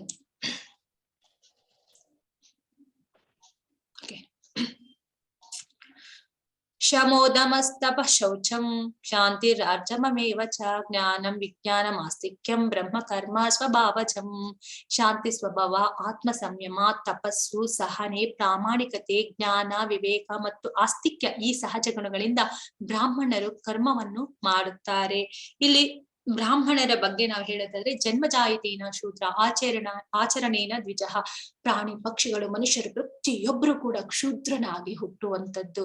ಆದ್ರೆ ಮನುಷ್ಯನ ಅಜ್ಞಾನದಿಂದ ಏನಾಗಿದೆ ಅಂತಂದ್ರೆ, ಅವನು ಬ್ರಾಹ್ಮಣ ಕುಟುಂಬದಲ್ಲಿ ಹುಟ್ಟಿದಾನೆ, ಅವನು ಬ್ರಾಹ್ಮಣ. ಹಾಗಾದ್ರೆ ಡಾಕ್ಟರ್ ಹೊಟ್ಟೆಯಲ್ಲಿ ಹುಟ್ಟಿದಂತ ಅವನು ಡಾಕ್ಟರ್ ಹಾಗೆ ಹುಟ್ಟಿ ಬರ್ತಾನ? ನಾವ್ ಹಾಗೆ ಯೋಚನೆ ಮಾಡ್ಬೇಕು. ಲಾಯರ್ ಹೊಟ್ಟೆಯಲ್ಲಿ ಹುಟ್ಟಿದವನು ಲಾಯರ್ ಹಾಗೆ ಹುಟ್ಟಿ ಬರ್ತಾ ಇದ್ದಾನ? ಏರ್ ಫೋರ್ಸ್ ಅಲ್ಲಿ ಕೆಲಸ ಮಾಡ್ತಾ ಇದ್ದಾನೆ ಅವನ ಮಗ ಅವನು ಏರ್ ಫೋರ್ಸ್ ಆಗಿ ಹುಟ್ಟಿ ಬರ್ತಿದ್ದಾನ? ಅಲ್ಲ. ಹುಟ್ಟುತ್ತಾ ಎಲ್ಲರೂ ಶೂದ್ರರೇ. ಆದರೆ ಅವರ ಗುಣಕ್ಕೆ ಅನುಸಾರವಾಗಿ ಅವರು ಏನ್ ಮಾಡ್ತಾ ಇದ್ದಾರೆ, ಕೆಲಸಕ್ಕೆ ಅನುಗುಣವಾಗಿ 4 ಒಂದು ವರ್ಣಾಶ್ರಮಗಳನ್ನು, ಚಾತುರ್ವರ್ಣ್ಯಂ ಅದು ಒಂದು ಶ್ಲೋಕ ಬರುತ್ತೆ. ಆ ಶ್ಲೋಕದಲ್ಲಿ ಹೇಳ್ತಾರೆ, 4 ವರ್ಣಗಳನ್ನು ನಾನು ಸೃಷ್ಟಿಸಿದ್ದೇನೆ. ಯಾಕೆ? ಒಬ್ಬರಿಗೊಬ್ಬರಿಗೆ ಸಹಾಯ ಆಗಬೇಕು ಅಂತ. ಇಲ್ಲಿ ಭಗವಂತ ಯಾರನ್ನು ಮೇಲು ಕೀಳಾಗಿ ಎಲ್ಲೂ ನೋಡ್ಲಿಲ್ಲ, ಆದ್ರೆ ಮನುಷ್ಯನಾದವನು ಅದನ್ನ ಮಾಡಿಕೊಂಡಿದ್ದಾನೆ. ಇಲ್ಲಿ ಆ ಒಂದು ಜ್ಞಾನಕ್ಕೆ ಅನುಗುಣವಾಗಿ ಬ್ರಾಹ್ಮಣನಾದವನು ಏನ್ ಮಾಡ್ತಾನೆ, ಎಲ್ಲರ ಒಂದು ಉದ್ಧಾರಕ್ಕೋಸ್ಕರ, ಸಮಾಜದ ಒಳಿತಿಗಾಗಿ ಅವನು ಜ್ಞಾನವನ್ನ ಹೇಳುವಂತ ಕೆಲಸದಲ್ಲಿ ತೊಡಗ್ತಾನೆ. ಅವನ ಯೋಗಕ್ಷೇಮವನ್ನ ನೋಡ್ಕೋಬೇಕಾಗಿ ಇನ್ನೆಲ್ಲರ ಒಂದು ಜವಾಬ್ದಾರಿಯಾಗಿರುತ್ತೆ. ಅವನು ಸಂಪಾದನೆ ಮಾಡಕ್ ಹೋಗ್ತಿಲ್ಲ, ಅವನಿಗೆ ಏನೆಲ್ಲ ಬೇಕೋ ಇದನ್ನ ಉಳಿದವರೆಲ್ಲ ಕೊಡ್ಬೇಕು. ಕ್ಷತ್ರಿಯನಾದವನಂತದ್ದು ಕೆಲಸ ಏನು, ಉಳಿದವರನ್ನೆಲ್ಲ ಅವನು ರಕ್ಷಣೆ ಮಾಡುವಂತದ್ದು ಅವನ ಕೆಲಸವಾಗಿರುತ್ತೆ. ಅವನಿಗೆ ಏನು, ಬ್ರಾಹ್ಮಣನ ಕೆಲಸವನ್ನ ನಾನ್ ಮಾಡ್ತೇನೆ ಅಂತಂದ್ರೆ ಅದು ಸರಿಯಲ್ಲ. ಅಂದ್ರೆ ಜನ್ಮಜಾಯಿತಿನ ಕ್ಷೂದ್ರ ಆಚರಣೆನ ದ್ವಿಜ. ನೀನ್ ಕ್ಷತ್ರಿಯನಾಗು, ನೀನ್ ಕ್ಷತ್ರಿಯನ ಒಂದು ಕ್ವಾಲಿಟೀಸ್ ಇದ್ರೆ ನೀನ್ ಕ್ಷತ್ರಿಯನಾಗು. ನೀನು ಹಿಂಸೆಯನ್ನ ಮಾಡ್ಲಿಕ್ಕೂ ಸಿದ್ಧನಾಗಿದ್ದೇನೆ. ಒಬ್ಬರನ್ನ ನಾನು ಹಿಂಸೆಯನ್ನ ಮಾಡಿ ಒಂದು 10 ಜನನ ನಾನು ಕಾಪಾಡ್ತೇನೆ ಅಂತ ಆ ಕ್ಷತ್ರಿಯ ಕೆಲಸದಲ್ಲಿ ಇರೋರಾದ್ರೆ, ನೀನು ಕ್ಷತ್ರಿಯ, ನಿನ್ನ ಧರ್ಮ ಅದು ಸರಿಯಾಗೇ ಇದೆ. ಇಲ್ಲ, ನಾನು ಹಿಂಸೆಯನ್ನು ಮಾಡೋದಿಲ್ಲ, ನಾನು 10 ಜನಕ್ಕೆ ಅವರ ಆತ್ಮ ಸಾಕ್ಷಾತ್ಕಾರಕ್ಕೆ ನಾನು ಜ್ಞಾನವನ್ನ ಕೊಡ್ತೇನೆ. ನೀನು ಪಂಡಿತ, ನೀನು ಬ್ರಾಹ್ಮಣ. ಇಲ್ಲ, ಇವೆರಡು ನಾನು ಮಾಡ್ಲಿಕ್ಕೆ ಸಾಧ್ಯ ಇಲ್ಲ. ನಾನು ವ್ಯವಹಾರ ವಹಿವಾಟುಗಳಲ್ಲಿ ನಾನು ನನ್ನ ತೊಡಗಿಸ್ಕೊಳ್ತೀನಿ. ನೀನು ವೈಶ್ಯ, ಆ ಒಂದು ಕಾರ್ಯದಲ್ಲಿ ಮಾಡುವಂತ. ಇಲ್ಲ ನನ್ಗೆ ಏನೂ ಕೆಲಸ ಮಾಡ್ಲಿಕ್ಕಿಲ್ಲ, ಇವ್ರಿಗೆಲ್ಲ ನಾನು ಸಹಾಯಕನಾಗಿರ್ತೇನೆ. ಅವನು ಶೂದ್ರನಿಗೆ ನಿಜವಾದಂತಹ ಒಂದು ಜ್ಞಾನ ಅವನಿಗೆ, ಯಾಕಂದ್ರೆ ಬ್ರಾಹ್ಮಣನಿಗೆ ಬೇಕಾಗಿರುವಂತಹ ಒಂದು ಸಹಾಯವನ್ನ ಮಾಡ್ಲಿಕ್ಕೆ ಅವನಿಗೆ ಜ್ಞಾನ ಇದೆ. ಕ್ಷತ್ರಿಯನಿಗೆ ಸಹಾಯ ಮಾಡುವಂತಹ ಕ್ಷತ್ರಿಯ ಬುದ್ಧಿನೂ ಅವನ ಹತ್ರ ಇದೆ. ವ್ಯವಹಾರ ವಹಿವಾಟುಗಳಲ್ಲಿ ಸಹಾಯ ಮಾಡುವಂತಹ ಬುದ್ಧಿ ಇದೆ. ಆದ್ರೆ ಅವನ್ ಏನ್ ಮಾಡ್ತಾ ಇದ್ದಾನೆ, ಸ್ಥಿರವಾಗಿ ಒಂದು ಕಡೆ ನಿಲ್ತಾ ಇಲ್ಲ. ಇವ್ರು 3 ಜನಕ್ಕೆ ಅವನು ಸಹಾಯವನ್ನ ಮಾಡ್ತಾ ಇದ್ದಾನೆ. ಅವನೇ ಶೂದ್ರ. ನಾವು ತಪ್ಪು ತಿಳುವಳಿಕೆಗಳನ್ನ ಮಾಡ್ಕೋಬಾರ್ದು. ಶೌರ್ಯಂ ತೇಜೋ ಧೃತಿದಾಕ್ಷಂ ಯುದ್ಧ ಚಾಪ ಫಲಾಯನಂ ದಾನಂ ಈಶ್ವರ ಭಾವಶ್ಚ ಕ್ಷಾತ್ರಂ ಕರ್ಮ ಸ್ವಭಾವಜಂ. ಶೌರ್ಯ, ತೇಜಸ್ಸು, ದೃಢ ಸಂಕಲ್ಪ, ದಕ್ಷತೆ, ಯುದ್ಧದಲ್ಲಿ ಧೈರ್ಯ, ಔದಾರ್ಯ ಮತ್ತು ನಾಯಕತ್ವ ಇವು ಕ್ಷತ್ರಿಯರಿಗೆ ಕೆಲಸ ಮಾಡಲು ಇರುವ ಸಹಜ ಗುಣ. ಕ್ಷತ್ರಿಯನ ಗುಣಗಳನ್ನೆಲ್ಲ ಕೊಟ್ಟಿದ್ದಾನೆ. ಏನೋ ಒಂದು ಇವನ್ನೆಲ್ಲ ಇಟ್ಕೊಂಡಿದ್ದಾನೆ. ಶೌರ್ಯನಾಗಿರ್ಬೇಕು, ತೇಜಸ್ಸು, ಯಾವಾಗ್ಲೂ ಭಯವಾಗಿ ನಾನು ಏನೇ ಬರ್ಲಿ ನಾನು ಅದನ್ನ ನಿಭಾಯಿಸ್ತೀನಿ ಅನ್ನುವಂಥದ್ದಾಗಿ. ದೃಢ ಸಂಕಲ್ಪ, ಸಾಯೋದಕ್ಕೆ ಸಿದ್ಧ, ಸಾಯಿಸೋದಕ್ಕೆ ಸಿದ್ಧ. ಪ್ರತಿಯೊಂದು ದಕ್ಷತೆಯಲ್ಲಿ ದೃಢತೆ, ಲೀಡರ್ಶಿಪ್ ಅವ್ನಿಗಿರ್ಬೇಕು. ಯುದ್ಧದಲ್ಲಿ ಧೈರ್ಯ, ಏನು ಬೇಕಾದ್ರೂ ಆಗ್ಬೋದು, ಪ್ರಾಣವನ್ನು ಕೊಡೋದಕ್ಕೂ ಸಿದ್ಧ ನಾನು ಅನ್ನೋಂಥ ರೀತಿಯಲ್ಲಿ. ಆತರ ಔದಾರ್ಯ, ಅಲ್ಲಿ ನಾಯಕತ್ವವನ್ನು ಮಾಡ್ಬೇಕಾದ್ರೆ ಆ ಒಂದು ಪರಿಸ್ಥಿತಿಗಳನ್ನ ಅವನು ಎಲ್ಲ ರೀತಿಯಲ್ಲಿ ಹ್ಯಾಂಡಲ್ ಮಾಡುವಂಥದ್ದು ಅವನಿಗೆ ಇರಬೇಕು. ಕೃಷಿ ಗೌರಕ್ಷ ವಾಣಿಜ್ಯಂ ವೈಶ್ಯ ಕರ್ಮ ಸ್ವಭಾವಜಂ ಪರಿಚಾರ್ಯಾರ್ಥಕಂ ಕರ್ಮ ಶೂದ್ರಸ್ಯಾಪಿ ಸ್ವಭಾವಜಂ. ಇತರ ಕೃಷಿ, ಗೋರಕ್ಷಣೆ ಮತ್ತು ವಾಣಿಜ್ಯ ಇವು ವೈಶ್ಯರಿಗೆ ಸಹಜವಾದ ಕೆಲಸ. ಶ್ರಮ ಮತ್ತು ಸೇವೆ ಇವು ಶೂದ್ರರಿಗಿರುವ ಕೆಲಸ. ಇದೆಲ್ಲ 3 ಜನಕ್ಕೆ ಯಾರೆಲ್ಲ ಸಹಾಯ ಮಾಡಿದ್ರೆ ಅವರು ಕ್ಷುದ್ರರಾಗಿರ್ತಾರೆ ಅಂತ ನಾವು ಅರ್ಥ ಮಾಡ್ಕೋಬೇಕು. ಯಥಾ ಪ್ರವೃತ್ತಿ ಭೂತಾನಾಂ ಹೇನ ಸರ್ವಮಿದಂ ತತಂ ಸ್ವಕರ್ಮಣ ತಮಭ್ಯರ್ಚ ಸಿದ್ಧಿಂ ವಿಂದತಿ ಮಾನವಃ. ಪ್ರಭು ಸರ್ವಜೀವಗಳ ಮೂಲ ಮತ್ತು ಸರ್ವವ್ಯಾಪಿ. ಅವನನ್ನು ಪೂಜಿಸುವುದರಿಂದ ಮತ್ತು ತನ್ನ ಕರ್ಮವನ್ನು ಮಾಡುವುದರಿಂದ ಮನುಷ್ಯನು ಸಿದ್ಧಿಯನ್ನು ಪಡೆಯಬಹುದು. ಇಲ್ಲಿ ಭಗವಂತ ಹೇಳ್ತಾ ಇರುವಂತದ್ದು ಎಲ್ಲ ಕರ್ಮಗಳನ್ನ ಭಗವಂತನಿಗೆ ಬಿಟ್ಟು ಮಾಡುವುದರಿಂದ ಆ ಕರ್ಮದ ಒಂದು ಭಗವಂತನ ಒಂದು ಸಿದ್ಧಿಯನ್ನ ನಾವು ಮಾಡ್ಕೋಬಹುದು. ಬೇರೊಬ್ಬರಿಗೆ ಸಹಾಯವನ್ನ ಮಾಡುವಂಥದ್ದು. ಜನ್ಮಾದಿ ಅಸಹ್ಯತಃ, ಪ್ರತಿಯೊಂದು ಜೀವಿಯು ಬದುಕುವುದು ಭಗವಂತನಿಂದ. ಅವನ ಬದುಕು ಪ್ರಾರಂಭ ಆಗುವಂಥದ್ದು ಭಗವಂತನಿಂದನೇ. ಯಾಕೆಂದ್ರೆ ಎಲ್ಲ ಜೀವರಾಶಿಗಳಲ್ಲಿರುವಂಥದ್ದು ಭಗವಂತನೇ. ಅದರ ಒಂದು ಬದುಕು ಸ್ಟಾರ್ಟ್ ಆಗ್ಬೇಕಾದ್ರೆ ಭಗವಂತ ನಿಲ್ಲಿಸಿದ್ದಾಗ ಮಾತ್ರ ಅದರ ಒಂದು ಜೀವನದ ಒಂದು ಬದುಕು ಸ್ಟಾರ್ಟ್ ಮಾಡ್ಲಿಕ್ಕೆ ಸಾಧ್ಯ. ಶ್ರೇಯನ್ ಸ್ವಧರ್ಮ ವಿಗುಣ ಪರಧರ್ಮ ಸ್ವನುಷ್ಠಿತ ಸ್ವಭಾವಾನ್ವಿತ ಕರ್ಮ ಕುರ್ವನ್ನೋಪ್ನತಿ ಕಿಲ್ಬಿಷಂ. ಪರಧರ್ಮವನ್ನು ಸ್ವೀಕರಿಸಿ ಅದನ್ನು ಪರಿಪೂರ್ಣವಾಗಿ ಮಾಡುವುದಕ್ಕಿಂತ ಪರಧರ್ಮವನ್ನು ಸ್ವೀಕರಿಸಿ ಅದನ್ನು ಪರಿಪೂರ್ಣವಾಗಿ ಮಾಡುವುದಕ್ಕಿಂತ ಸ್ವಧರ್ಮವನ್ನು ಅಪರಿಪೂರ್ಣವಾಗಿ ಮಾಡುವುದೇ ಶ್ರೇಯಸ್ಕರ. ತನ್ನ ಸ್ವಭಾವಕ್ಕನುಗುಣವಾಗಿ ವಿಧಿಸಿದ ಕರ್ತವ್ಯಗಳನ್ನು ಮಾಡಿದಾಗ ಪಾಪಕರ ಪ್ರಕ್ರಿಯೆಗಳು ಆಗುವುದಿಲ್ಲ. ಪರಧರ್ಮ, ಬೇರೆ ಧರ್ಮವನ್ನ ನಾನು ಆಚರಣೆ ಮಾಡ್ತೀನಿ. ಈಗ ನನಗೆ ಪಾಠ ಹೇಳುವ ಒಂದು ಬುದ್ಧಿ ಇದೆ. ನಾನು ಪಾಠವನ್ನ ಮಾಡೋದನ್ನ ಬಿಟ್ಟು ನಾನು ಯುದ್ಧವನ್ನ ಮಾಡ್ತೇನೆ ಅಂದ್ರೆ ಅದು ಪರಧರ್ಮವಾಗುತ್ತೆ. ನಿನ್ನ ಸ್ವಧರ್ಮ ಏನು? ವಿದ್ಯೆಯನ್ನ ಹೇಳುವಂಥದ್ದು, 4 ಜನಕ್ಕೆ ಜ್ಞಾನದ ಬಗ್ಗೆ ಬೋಧನೆಯನ್ನ ಮಾಡುವಂಥದ್ದು. ಅದನ್ನ ಬಿಟ್ಟು ನಾನು ಈ ಬೋಧನೆಯನ್ನ ಮಾಡೋದಿಲ್ಲ, ನಾನು ಹೋಗಿ ಕ್ಷತ್ರಿಯನಾಗ್ತೇನೆ, ಇಲ್ಲ ನಾನು ವ್ಯಾಪಾರವನ್ನ ಮಾಡ್ತೀನಿ ಅಂತಂದ್ರೆ ಅದು ನಿನ್ನ ಒಂದು ಧರ್ಮವನ್ನ ಬಿಟ್ಟು, ಸ್ವಧರ್ಮವನ್ನ ಬಿಟ್ಟು ಪರಧರ್ಮದಲ್ಲಿ ನೀನು ಕೆಲಸ ಮಾಡುವ ಹಾಗೆ ನಿನ್ನಗೆ ಒಂದು ಸ್ವಭಾವಕ್ಕೆ ಅನುಗುಣವಾದಂತಹ ಕೆಲಸಗಳನ್ನ ನೀನು ಮಾಡ್ಬೇಕು. ಅದನ್ನ ನೀನು ಪೂರ್ಣವಾಗಿ ಮಾಡ್ಬೇಕಾದ್ರೆ ಅಗತ್ಯ ಇಲ್ಲ. ಸ್ವಧರ್ಮದಲ್ಲಿ ಇದ್ದು ಅದನ್ನ ಅಪರಿಪೂರ್ಣವಾಗಿ ಸ್ವಲ್ಪ ತಪ್ಪು ಅದು ಪೂರ್ತಿಯಾಗಿ ಮಾಡದೇ ಇಲ್ಲ ಅಂದ್ರೂ ಕೂಡ ಅದು ನಿನ್ಗೆ ಪೂರ್ತಿ ಆದಂತಹ ಒಂದು ಯೋಗಕ್ಷೇಮವನ್ನೇ ಕೊಡುತ್ತೆ, ಒಳ್ಳೆಯದನ್ನೇ ಮಾಡುತ್ತೆ. ಆದ್ರೆ ನಿನಗೆ ಸ್ವಧರ್ಮದಲ್ಲಿ ಹೋಗ್ಬಿಟ್ಟು ನಾನು ಪೂರ್ತಿಯಾಗಿ ನಾನು ಕರೆಕ್ಟ್ ಆಗಿ ನಾನು ಮಾಡ್ತೀನಿ, ಅದ್ರಲ್ಲಿ ನಾನು 100% ರಿಸಲ್ಟ್ ಕೊಡ್ತೀನಿ ಅಂತಂದ್ರೆ ಅದು ರಾಂಗ್ ಆಗತ್ತೆ. ಯಾಕೆಂದ್ರೆ ನಿನ್ನ ಧರ್ಮ ಅದು ಅಲ್ಲ.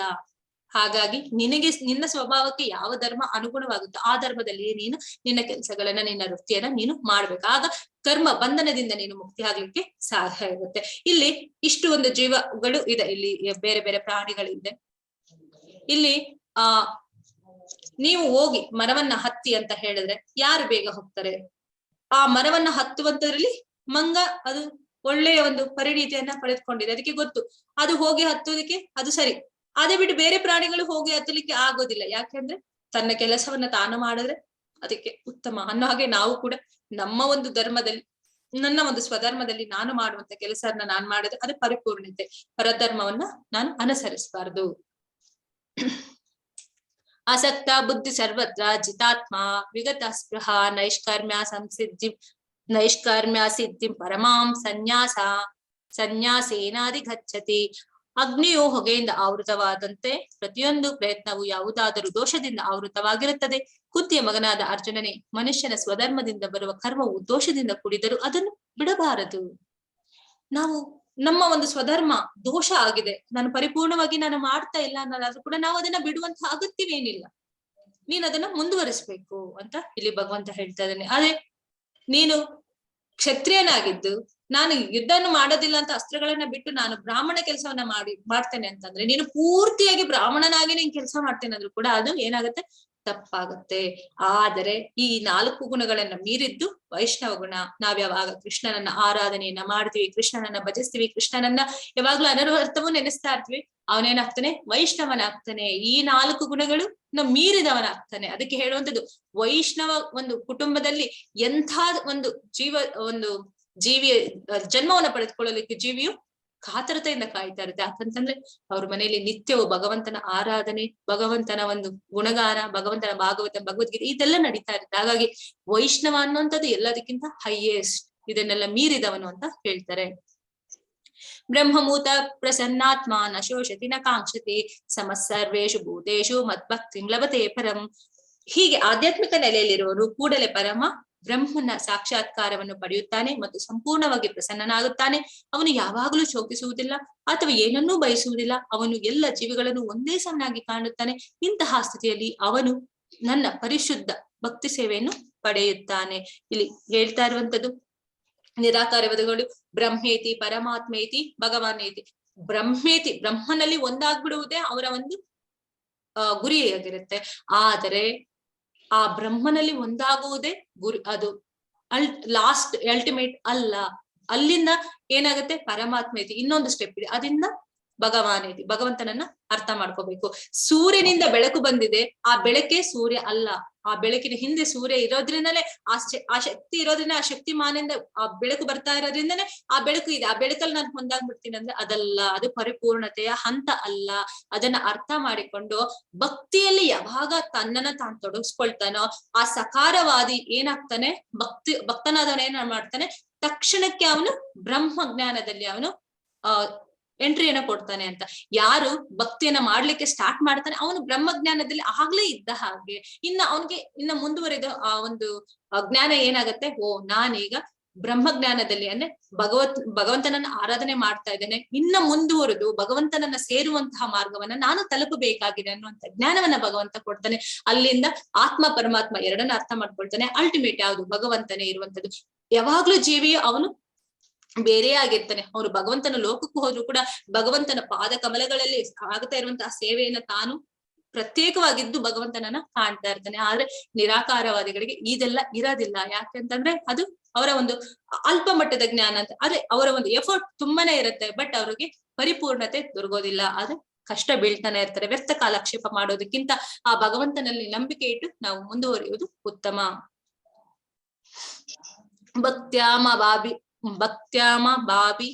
ಭಕ್ತ್ಯಾಮಮ ಬಿಜಾನಾತಿ ಯಾಮಾನ್ಯಾಶ್ಚಾಸ್ಮಿ ತತ್ವತಃ ತದೋಮಂ ತತ್ವತೋ ಜ್ಞಾತ್ವಾ ವಿಶತೆ ತದನಂತರಂ. ಭಕ್ತಿ ಸೇವೆಯಿಂದ ಮಾತ್ರ ದೇವೋತ್ತಮ ಪರಮ ಪುರುಷನಾದ ನನ್ನನ್ನು ನಾನಿರುವಂತೆ ಮನುಷ್ಯನ ಅರ್ಥ ಮಾಡಿಕೊಳ್ಳಬಲ್ಲ. ಇಂತಹ ಭಕ್ತಿಯಿಂದ ಮನುಷ್ಯನು ನನ್ನ ಪೂರ್ಣ ಪ್ರಜ್ಞೆಯನ್ನು ಪಡೆದಾಗ ಭಗವದ್ಧಾಮವನ್ನು ಪ್ರವೇಶಿಸಬಲ್ಲ. ಯಾರಿಂದ ತಿಳ್ಕೋಬೇಕು?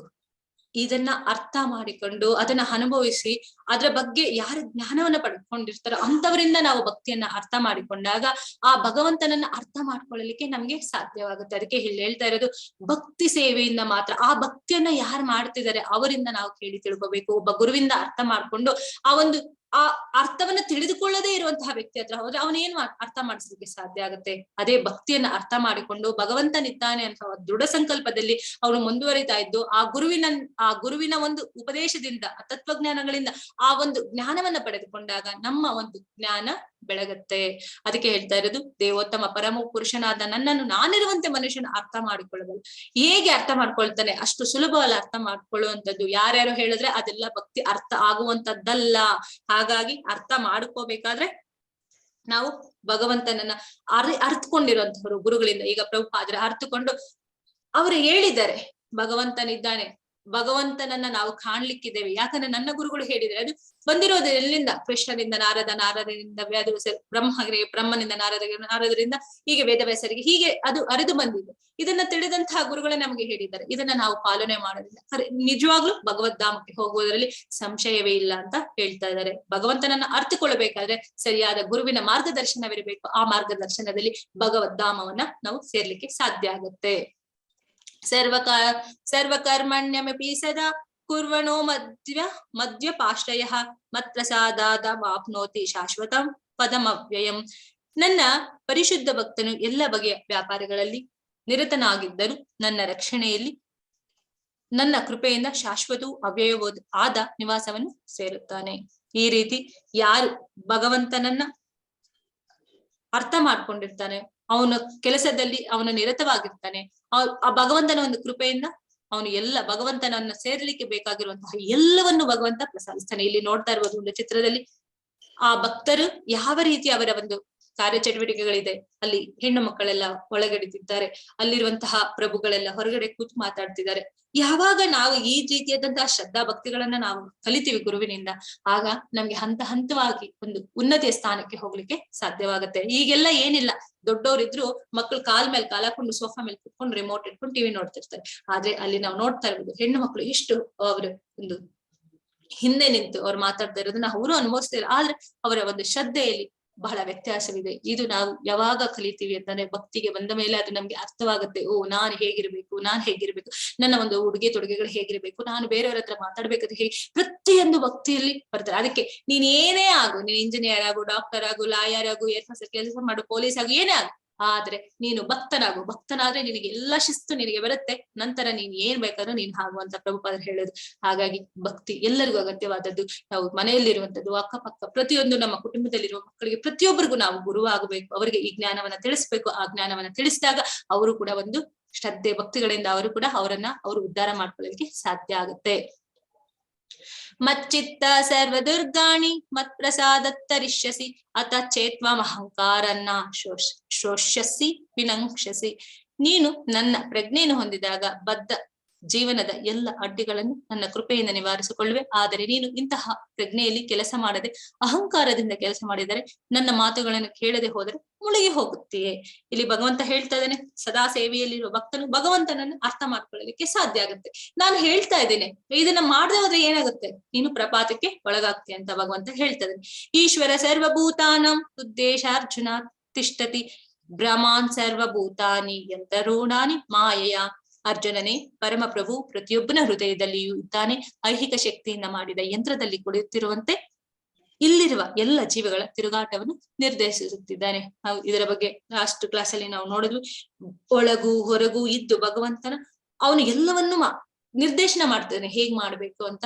ಭೂತ ಭವಿಷ್ಯತ್ ವರ್ತಮಾನ ಕಾಲಗಳಲ್ಲಿ ಆ ಜೀವಿ ತನ್ನ ಒಂದು ಜನ್ಮದಲ್ಲಿ ಆಗಿರುವಂತದನ್ನ ತಾನು ಮರ್ತೋದ್ರು ಭಗವಂತ ಮರೆಯಲ್ಲ. ತನ್ನ ಒಂದು ಕರ್ಮಕ್ಕೆ ಅನುಸಾರವಾಗಿ ಒಂದು ದೇಹವನ್ನ ಕೊಟ್ಟು ಮತ್ತೆ ಅದನ್ನ ಮುಂದುವರಿಸ್ತಾ ಹೋಗ್ತಾನೆ. ಅದೇ ಭಗವಂತ ಎಲ್ಲಾ ಕಾಲದಲ್ಲೂ ನಮ್ಮನ್ನ ವೀಕ್ಷಣೆಯನ್ನ ಮಾಡ್ತಾ ಇದ್ದಾನೆ.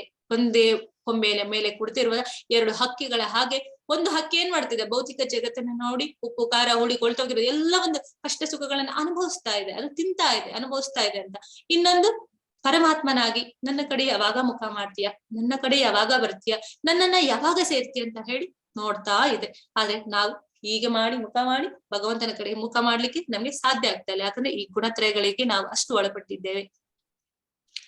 ತಮೇವ ಶರಣಂ ಗಚ್ಚ ಸರ್ವಭಾವೇನ ಭಾರತ ತತ್ಪ್ರಸಾದತ್ ಪರಂ ಶಾಂತಿಂ ಸ್ಥಾನಂ ಪ್ರಾಪ್ಸ್ಯಸಿ ಶಾಶ್ವತಂ. ಭರತ ವಂಶಜರಲ್ಲಿ ಶ್ರೇಷ್ಠನಾದವನೇ, ಸಂಪೂರ್ಣವಾಗಿ ಅವನಿಗೆ ಶರಣಾಗತನಾದವನು. ಅವನ ಕೃಪೆಯಿಂದ ನೀನು ದಿವ್ಯ ಶಾಂತಿಯನ್ನು ಪರಮ ಶಾಶ್ವತವೂ ಆದ ಸ್ಥಾನವನ್ನು ಪಡೆಯುತ್ತೇವೆ. ಇಲ್ಲಿ ಜಗನ್ನಾಥ್ ಒಂದು ಕ್ಷೇತ್ರದಲ್ಲಿ ಅಲ್ಲಿರುವಂತಹ ರಾಜ, ನಾನು ರಾಜ ಅಂತ ಹೇಳಿ ಅವನ್ ಏನ್ ಬೇಕಾದ್ರೂ ಯಾಕೆ ಇಲ್ಲ, ಅದು ಕೆಲಸವನ್ನ ಮಾಡಿಸ್ಬೋದಾಗಿತ್ತು. ಆದ್ರೆ ತಾನೇ ಬಂದು ಆ ಚಿನ್ನದ ಹೊರಕೆಯಲ್ಲಿ ಆ ಭಗವಂತನ ಒಂದು ಉತ್ಸವಕ್ಕೆ ತಾನು ಚಾಲು ಮಾಡ್ತಿದ್ದಾನೆ. ನಾನು ಅದರಲ್ಲಿ ಪಾಲ್ಗೊಂಡು ನಾನು ಆ ಒಂದು ತೀರ ಕೆಳಮಟ್ಟದ ಕೆಲಸವನ್ನು ನಾನೆತ್ಕೊಂಡು ನಾನು ಮಾಡ್ತೀನಿ. ಯಾಕಂತಂದ್ರೆ ನಾನು ರಾಜನೇ ಇರಬಹುದು, ಭಗವಂತನ ಮುಂದೆ ನಾನು ಒಂದು ತೃಣ ಮಾತ್ರ ಅಂತ ಆತನಿಗೆ ಅರಿವಾಗಿದೆ. ಆತ ಏನ್ ಮಾಡ್ತಿದ್ದಾನೆ, ಅಲ್ಲಿರುವಂತಹ ರಾಜ, ಆ ಒಂದು ಕ್ಷೇತ್ರದ ರಾಜ ಆ ಒಂದು ಕಸವನ್ನ ಗೂಡಿಸ್ತಾ ಇದ್ದಾನೆ. ಈಗ್ಲೂ ಕೂಡ ಅದು ಇದೆ. ಆ ಒಂದು ಜಗನ್ನಾಥ ಪುರಿ ಕ್ಷೇತ್ರದ ಒಂದು ರಥಯಾತ್ರೆಯಲ್ಲಿ ಅಲ್ಲಿರುವಂತಹ ರಾಜ ಅಂದ್ರೆ ಅಲ್ಲಿ ಪ್ರಾಂತದಲ್ಲಿ ಮುಖ್ಯಸ್ಥ ಬಂದು ಆ ಪೊರಕೆಯಿಂದ ಕಸವನ್ನ ಗುಡಿಸಿದಾಗ ಮಾತ್ರ ರಥಗಳು ಮುಂದೆ ಹೋಗುವಂತದ್ದು ಪ್ರತೀತಿ ಈಗಲೂ ಇದೆ. ಲಾಸ್ಟ್ ಮೊನ್ನೆ ಕೂಡ ಅದು ರಥಯಾತ್ರೆ ಆಯ್ತು. ಇನ್ನೇನು ಬರುವ ತಿಂಗಳಲ್ಲಿ, ಇನ್ನೇನು ಕೆಲವೇ ದಿನಗಳ ಬರುವ ವಾರದಲ್ಲಿ ನಾವು ಕೂಡ ಆ ಕ್ಷೇತ್ರವನ್ನ ದರ್ಶನಕ್ಕೆ ಹೋಗ್ತಾ ಇದೀವಿ. ಹಾಗೆ ಯಾರು ಆ ಭಗವಂತನನ್ನ ಇರುವಂತಹ ರೀತಿಯಲ್ಲಿ ತಾನು ಅರ್ಥ ಮಾಡ್ಕೊಳ್ತಾನೆ, ಅವನು ಏನು ಮಾಡ್ತಾನೆ, ಒಂದು ಪರಮ ಶಾಶ್ವತವಾದ ಸ್ಥಾನವನ್ನು ಪಡೆದುಕೊಳ್ಳೋದಕ್ಕೆ ಯೋಗ್ಯನಾಗ್ತಾನೆ. ಇತೀತೆ ಜ್ಞಾನಮಖ್ಯಾಂತಂ ಗುಹ್ಯತರಮಯ ವಿಮೃಶೇತ ದಶೇಷೇಣ ಯತಶ್ಚೇಸಿ ತಥಾ ಕುರು. ಹೀಗೆ ನನಗೆ ಗುಹ್ಯಕ್ಕಿಂತ ಗುಹ್ಯತರವಾದ ಜ್ಞಾನವನ್ನು, ನಿನಗೆ ಗುಹ್ಯಕ್ಕಿಂತ ಗುಹ್ಯತರವಾದ ಜ್ಞಾನವನ್ನು ವಿವರಿಸಿದ್ದೇನೆ. ಇದನ್ನು ಕುರಿತು ಸಂಪೂರ್ಣವಾಗಿ ವಿಮರ್ಶಿಸಿ ನಿನ್ನ ಇಷ್ಟದಂತೆ ಮಾಡು. ಭಗವಂತ 18ನೇ ಅಧ್ಯಾಯ 63ನೇ ಶ್ಲೋಕಕ್ಕೆ ಏನು ಬಂದ ಹೇಳ್ತಾ ಇದ್ದಾನೆ ಅಂದ್ರೆ, ನೋಡು ಇಷ್ಟೆಲ್ಲ ನಾನು ಹೇಳಿದ್ದೀನಿ, ಇನ್ನ ಬಿಟ್ಟಿದ್ದು ಉಳಿದಿದ್ದು ನಿನಗ್ ಬಿಟ್ಟಿದ್ದು, ಇದನ್ನ ವಿಮರ್ಶೆ ಮಾಡು. ಇದು ಸತ್ಯನಾ ಸುಳ್ಳ ಅನ್ನೋದನ್ನ ನಿನ್ನ ಅರ್ಥ ಮಾಡ್ಕೊ. ಇದನ್ನ ಮುಂದೆ ನೀನು ಏನ್ ಮಾಡ್ಬೇಕು ಅದು ನಿನಗೆ ಬಿಟ್ಟಿದ್ದು, ಇದ್ರಿಂದ ನೀನು ಏನ್ ಬೇಕಾದ್ರೂ ಮಾಡ್ಕೊ ಅಂತ. ಈಗ ಭಗವಂತ ಹೇಳ್ತಾ ಇರುವಂತದನ್ನೆಲ್ಲ ಹಸ್ತಿನಾಪುರದಲ್ಲಿ ಕುಳಿತಿರುವಂತ ರಾಜಮನೆಯಲ್ಲಿ ಕುಳಿತುಕೊಂಡು ಯಾರು ಧೃತರಾಷ್ಟ್ರ ಸಂಜಯ ಇಬ್ರು ಇದಾರೆ. ಅಲ್ಲಿ ಸಂಜಯ್ ಏನೆಲ್ಲ ನಡೀತಾ ಇದೆ ಅದನ್ನೆಲ್ಲ ಹೇಳ್ತಾ ಇರುವಂತದ್ದು ಧೃತರಾಷ್ಟ್ರನಿಗೆ ಸಂಜಯ ಇದನ್ನು ಕೂಡ ಹೇಳ್ತಾ ಇದ್ದಾನೆ. ಈಗೆಲ್ಲ ಹೇಳ್ದ ಕೃಷ್ಣ ಈಗ ಏನ್ ಮಾಡ್ತಾ ಇದ್ದಾನೆ, ಎಲ್ಲವನ್ನು ಅರ್ಜುನನಿಗೆ ಬಿಟ್ಬಿಡ್ತಾ ಇದ್ದಾನೆ. ಈಗ ನಾನು ಹೇಳೋದೆಲ್ಲ ಹೇಳಿದೀನಿ, ಎಲ್ಲ ಜ್ಞಾನವನ್ನ ಭಕ್ತಿ ಮಾರ್ಗದಲ್ಲಿ, ಕರ್ಮ ಮಾರ್ಗದಲ್ಲಿ, ಜ್ಞಾನ ಮಾರ್ಗದಲ್ಲಿ ಏನೆಲ್ಲ ಮಾಡ್ಬೇಕು ಅನ್ನೋದನ್ನ ನಿನಗೆ ಜ್ಞಾನವನ್ನ ಕೊಟ್ಟಾಯ್ತು. ಈಗ ಇದನ್ನ ವಿಮರ್ಶಿಸಿ ನಿನ್ನ ಬುದ್ಧಿಗೆ ಹೇಗೆ ಬೇಕೋ ಅದನ್ನ ನೀನು ಮಾಡ್ಕೊ ಅಂತ ಭಗವಂತ ಅವ್ರಿಗೆ ಬಿಡ್ತಾ ಇದ್ದಾನೆ. ಅರ್ಜುನ ವಾಚ ನಷ್ಟೋ ಮೋಹ ಸ್ಫುರ್ತಿರ್ಲಬ್ಧ ತತ್ರ ಸಾಧನಾತ್ಮ ಯಾಚ್ಯುತ ಸ್ಥಿತೋಸ್ಮಿ ಕತ ಸಂದೇಹ ಕರಿಷ್ಯೆ ವಚನಂ ತವ. ಅರ್ಜುನನು ಹೀಗೆ ಹೇಳಿದನು, ಪ್ರಿಯ ಕೃಷ್ಣ, ಚ್ಯುತಿ ಇಲ್ಲದವನೇ, ನನ್ನ ಮೋಹವು ಮಾಯವಾಯಿತು. ನಿನ್ನ ದಯೆಯಿಂದ ನನ್ನ ಸ್ಮೃತಿಯು ಮತ್ತೆ ಪಡೆದಿದ್ದೇನೆ. ಈಗ ನಾನು ದೃಢ ಮನಸ್ಸಿನಿಂದಿದ್ದೇನೆ. ನನ್ನ ಸಂದೇಹಗಳಿಗೆ ಬಿಡುಗಡೆಯಾಗಿದ್ದೇನೆ. ನಿನ್ನ ಅಪ್ಪಣೆಯಂತೆ ನಡೆಯಲು ನಾನು ಸಿದ್ಧನಾಗಿದ್ದೇನೆ. ಇಲ್ಲಿ ವಿಮರ್ಶಕನಾಗಿ ಅರ್ಜುನ ಏನ್ ಮಾಡ್ತಾ ಇದ್ದಾನೆ, ಅರ್ಜುನ ಜಾಗೃತನಾಗಿದ್ದೇನೆ. ಭಗವಂತ ಇಷ್ಟೆಲ್ಲ ಹೇಳದ ಮೇಲೂ ನಾನು ಅದರಲ್ಲಿ ವಿಮರ್ಶನೆಯನ್ನ ಮಾಡುವಂತದ್ದು ಏನಿದೆ, ನನಗಿದ್ದಂತಹ ಎಲ್ಲವೂ ದ್ವಂದ್ವಗಳು ದೂರವಾಗಿ, ನನ್ನಲ್ಲಿದ್ದಂತಹ ಎಲ್ಲ ಒಂದು ಸಂಶಯಗಳು ದೂರವಾಗಿ, ದೃಢ ಮನಸ್ಸಿನಿಂದ ನೀನ್ ಏನ್ ಹೇಳಿದೀಯೋ ಅದನ್ನ ನಾನು ಮಾಡ್ಲಿಕ್ಕೆ ನಿನ್ನ ಅಪ್ಪಣೆಯಂತೆ ನಾನ್ ಸಿದ್ಧನಾಗಿದ್ದೀನಿ. ಈಗ ಯುದ್ಧ ಮಾಡು ಅಂತ ಹೇಳ್ತೀಯ, ನಾನು ಯುದ್ಧ ಮಾಡ್ಲಿಕ್ಕೆ ರೆಡಿ ಇದ್ದೇನೆ ಅಂತ. ಆ ರೀತಿಯಲ್ಲಿ ನಮ್ಮೊಳಗಿರುವಂತಹ ಅರ್ಜುನನನ್ನ ನಾವು ಜಾಗೃತ ಮಾಡ್ಬೇಕು, ನಮ್ಮೊಳಗಿರುವ ಅರ್ಜುನನ ಹೆಬ್ಬರಿಸ್ಬೇಕು. ಅವನಿಗೆ ಜ್ಞಾನವನ್ನ ಕೊಡುವ ಮೂಲಕ ಆ ಒಂದು ಅರ್ಜುನನ ಜಾಗೃತಿ ಮಾಡಿ ಆ ಭಗವಂತನ ಜ್ಞಾನವನ್ನ ಅದಕ್ಕೆ ಹೇಳ್ತಾ, ಆ ಒಂದು ಜ್ಞಾನವನ್ನ ತುಂಬಿಸುತ್ತಾ ಆ ಒಂದು ಅರ್ಜುನನ ಜಾಗೃತ ಮಾಡಿ ಭಗವಂತನಿಗೆ ಶರಣಾಗತಿಯನ್ನ ಮಾಡುವಂತ ಕೆಲಸ ಅದು ನಮ್ಮದಾಗಿರುತ್ತೆ. ಮನ್ಭವ ಮದ್ಭಕ್ತೋ ಮನ್ಮನಾ ಭವ ಮದ್ಭಕ್ತೋ ಮಧ್ಯಾಜಿ ಮಾಂ ನಮಸ್ಕುರು ಮಾಮ ವೈಶ್ಯಸಿ ಸತ್ಯಂ ತೇ ಪ್ರತಿಜಾನೆ ಪ್ರಿಯೋಸಿ ಮೇ. ಯಾವಾಗಲೂ ನನ್ನನ್ನು ಕುರಿತು ಚಿಂತಿಸು, ನನ್ನ ಭಕ್ತರಾಗು, ನನ್ನನ್ನು ಪೂಜಿಸು ಮತ್ತು ನನಗೆ ನಮಸ್ಕರಿಸು. ಆಗ ನೀನು ನಿಶ್ಚಯವಾಗಿಯೂ ನನ್ನ ಬಳಿಗೆ ಬರುತ್ತೀಯ. ನೀನು ನನ್ನ ಬಹುಪ್ರಿಯ ಸ್ನೇಹಿತನಾದುದರಿಂದ ನಿನಗೆ ಈ ಭರವಸೆಯನ್ನು ಕೊಡುತ್ತೇನೆ. ನಮಗೂ ಅಷ್ಟೇ ಭಗವಂತ ಹೇಳುವಂತದ್ದು, ಭಗವಂತನನ್ನ ಕುರಿತು ನಾವು ಚಿಂತನೆಯನ್ನ ಮಾಡ್ಬೇಕು, ಅವನ ಭಕ್ತಿಯನ್ನ ಮಾಡ್ಬೇಕು, ಅವನನ್ನ ಪೂಜೆ ಮಾಡ್ಬೇಕು. ಪ್ರತಿ ನಿಮಿಷವೂ ಅವನನ್ನೇ ಧ್ಯಾನ ಮಾಡ್ತಾ ಅವನಿಗೆ ನಮಸ್ಕಾರವನ್ನ ಮಾಡಿ ನಿಶ್ಚಯವಾಗಿಯೂ ಅವನ ಬಳಿಗೆ ನಾನು ಹೋಗ್ತೀನಿ ಅನ್ನೋ ದೃಢ ಸಂಕಲ್ಪದಲ್ಲಿ ಭಕ್ತರ ಸಹವಾಸವನ್ನ ಮಾಡ್ತಾ ಪ್ರತಿದಿನ ಭಗವದ್ಗೀತೆ ಒಂದು ಶ್ಲೋಕವನ್ನಾದ್ರೂ ಓದ್ತಾ 108 ಬಾರಿ ಹರಿಕೃಷ್ಣ ಮಹಾಮಂತ್ರವನ್ನ ಹೇಳ್ತಾ ಆದಷ್ಟು ತಿನ್ನುವಂತರಲ್ಲಿ ಒಂದು ಕಂಟ್ರೋಲ್ ಅನ್ನ ಮಾಡ್ಕೊಂಡು ಭಗವಂತನಿಗೆ ಪ್ರಸಾದ ನೈವೇದ್ಯವನ್ನ ಮಾಡಿರೋದನ್ನ ಮನೆ ಮಂದಿಯೆಲ್ಲ ತಗೊಳ್ಳೋದ್ರ ಮೂಲಕ ನಾವು ಖಂಡಿತವಾಗ್ಲೂ ಭಗವಂತನನ್ನೇ ನಾವು ಪಡಿಬಹುದು. ಇದು ನಿಶ್ಚಯ. ಭಗವಂತ ಹೇಳ್ತಾ ಇದ್ದಾನೆ, ನಿನಗ್ ಭರವಸೆ ಕೊಡ್ತೀನಿ, ಇದನ್ನೆಲ್ಲ ನೀನು ಮಾಡಿದ್ದೆ ಆದ್ರೆ ಖಂಡಿತವಾಗ್ಲೂ ನೀನು ನನ್ನಲ್ಲಿಗೆ ಬರ್ತೀಯಾ ಅಂತ. ಸರ್ವಧರ್ಮನ್ ಪರಿತ್ಯಜ್ಯ ಮಾಮೇಕಂ ಶರಣಂ ವ್ರಜ ಅಹಂ ತ್ವಂ ಸರ್ವ ಪಾಪೇಭ್ಯೋ ಮೋಕ್ಷಯಿಷ್ಯಾಮಿ ಮಾ ಶುಚಃ. ಎಲ್ಲ ಧರ್ಮಗಳನ್ನು ಪರಿತ್ಯಜಿಸಿ ನನಗೆ ಶರಣಾಗತನಾಗು, ನಾನು ನಿನ್ನ ಎಲ್ಲ ಪಾಪಗಳಿಂದ ಮುಕ್ತನನ್ನಾಗಿ ಮಾಡುತ್ತೇನೆ, ಹೆದರಿಕೊಳ್ಳಬೇಡ. ಇದು ನಮಗೆ ಹೇಳ್ತಾ ಇರುವಂತದ್ದು. ತುಂಬಾ ಪಾಪ್ಯುಲರ್ ಆಗಿ ಎಲ್ಲಾರಿಗೂ ಗೊತ್ತಿರುವಂತಹ ಶ್ಲೋಕ, ತುಂಬಾ ಇಂಪಾರ್ಟೆಂಟ್ ಶ್ಲೋಕ ಅಂತಾನೂ ಹೇಳಬಹುದು. ಅದಕ್ಕೆ ಎಲ್ಲವನ್ನ ನೀನು ಬಿಡು, ನನಗೆ ಶರಣಾಗತನಾಗು. ನಾವು ಅನ್ಯ ದೇವತೆಗಳನ್ನ ಪೂಜೆ ಮಾಡಿದ್ರೆ ಆ ಲೋಕಗಳಿಗೆ ಹೋಗ್ತೀವಿ, ಆದ್ರೆ ಭಗವಂತನನ್ನ ನಾವು ಪೂಜಿಸಿದ್ರೆ ಎಲ್ಲ ಒಂದು ನಮ್ಮ ಒಂದು ಸರ್ವ ಧರ್ಮಗಳನ್ನ ನಾವು ಪರಿತ್ಯಾಜ್ಯ ಮಾಡಿ ಭಗವಂತನೇ ಶರಣು ಅಂತ ಹೋದಾಗ ನಾವು ಮತ್ತೆ ಬಾರದ ಊರಿಗೆ, ಮತ್ತೆ ನಾವು ಎಲ್ಲಿ ನಮ್ಮನ್ನ ನಾವು ಬಿಟ್ಟು ಯಾವ ಸಂಬಂಧವನ್ನ ನಾವು ಬಿಟ್ಟು ಬಂದಿದ್ವಿ ಆ ಸಂಬಂಧದಲ್ಲಿ ಮತ್ತೆ ನಾವು ಹೋಗ್ಲಿಕ್ಕೆ, ನಮ್ಮ ಊರಿಗೆ, ನಮ್ಮ ಮನೆಗೆ ಮತ್ತೆ ಬ್ಯಾಕ್ ಟು ಗಾಡ್ ಹೆಡ್, ನಮ್ಮ ಒಂದು ಮನೆಗೆ ನಾವು ಮರಳಿ ಹೋಗ್ತೇವೆ, ಮತ್ತೆ ಇಲ್ಲಿಗೆ ಬರುವಂತದ್ದು ಇರೋದಿಲ್ಲ. ಇದಂ ತೇನ ತಪಸ್ಕಾಯ ನ ಭಕ್ತಾಯ ಕದಾಚನ ನಾಚಾ ಶುಶ್ರೂಷವೇ ವಾಚ್ಯಂ ನಚಾಮಾಂ ಯೋಪ್ಯಸೂಯತಿ. ತಪಸ್ಸು ಮಾಡದವನಿಗೆ, ಭಕ್ತನಲ್ಲದವನಿಗೆ, ಭಕ್ತಿಯಲ್ಲಿ ನಿರತನಾಗದವನಿಗೆ ಈ ರಹಸ್ಯ ಜ್ಞಾನವು ವಿವರಿಸಬಾರದು. ನನ್ನ ವಿಷಯದಲ್ಲಿ ಅಸೂಯೆ ಪಡುವವನಿಗೆ ಹೇಳಬಾರದು. ಇಲ್ಲಿ ಭಗವಂತ ಹೇಳ್ತಾ ಇದ್ದಾರೆ ಯಾರ್ಯಾರಿಗೆಲ್ಲ ಭಗವದ್ಗೀತೆಯನ್ನ ಹೇಳಬಾರದು ಅಂತ.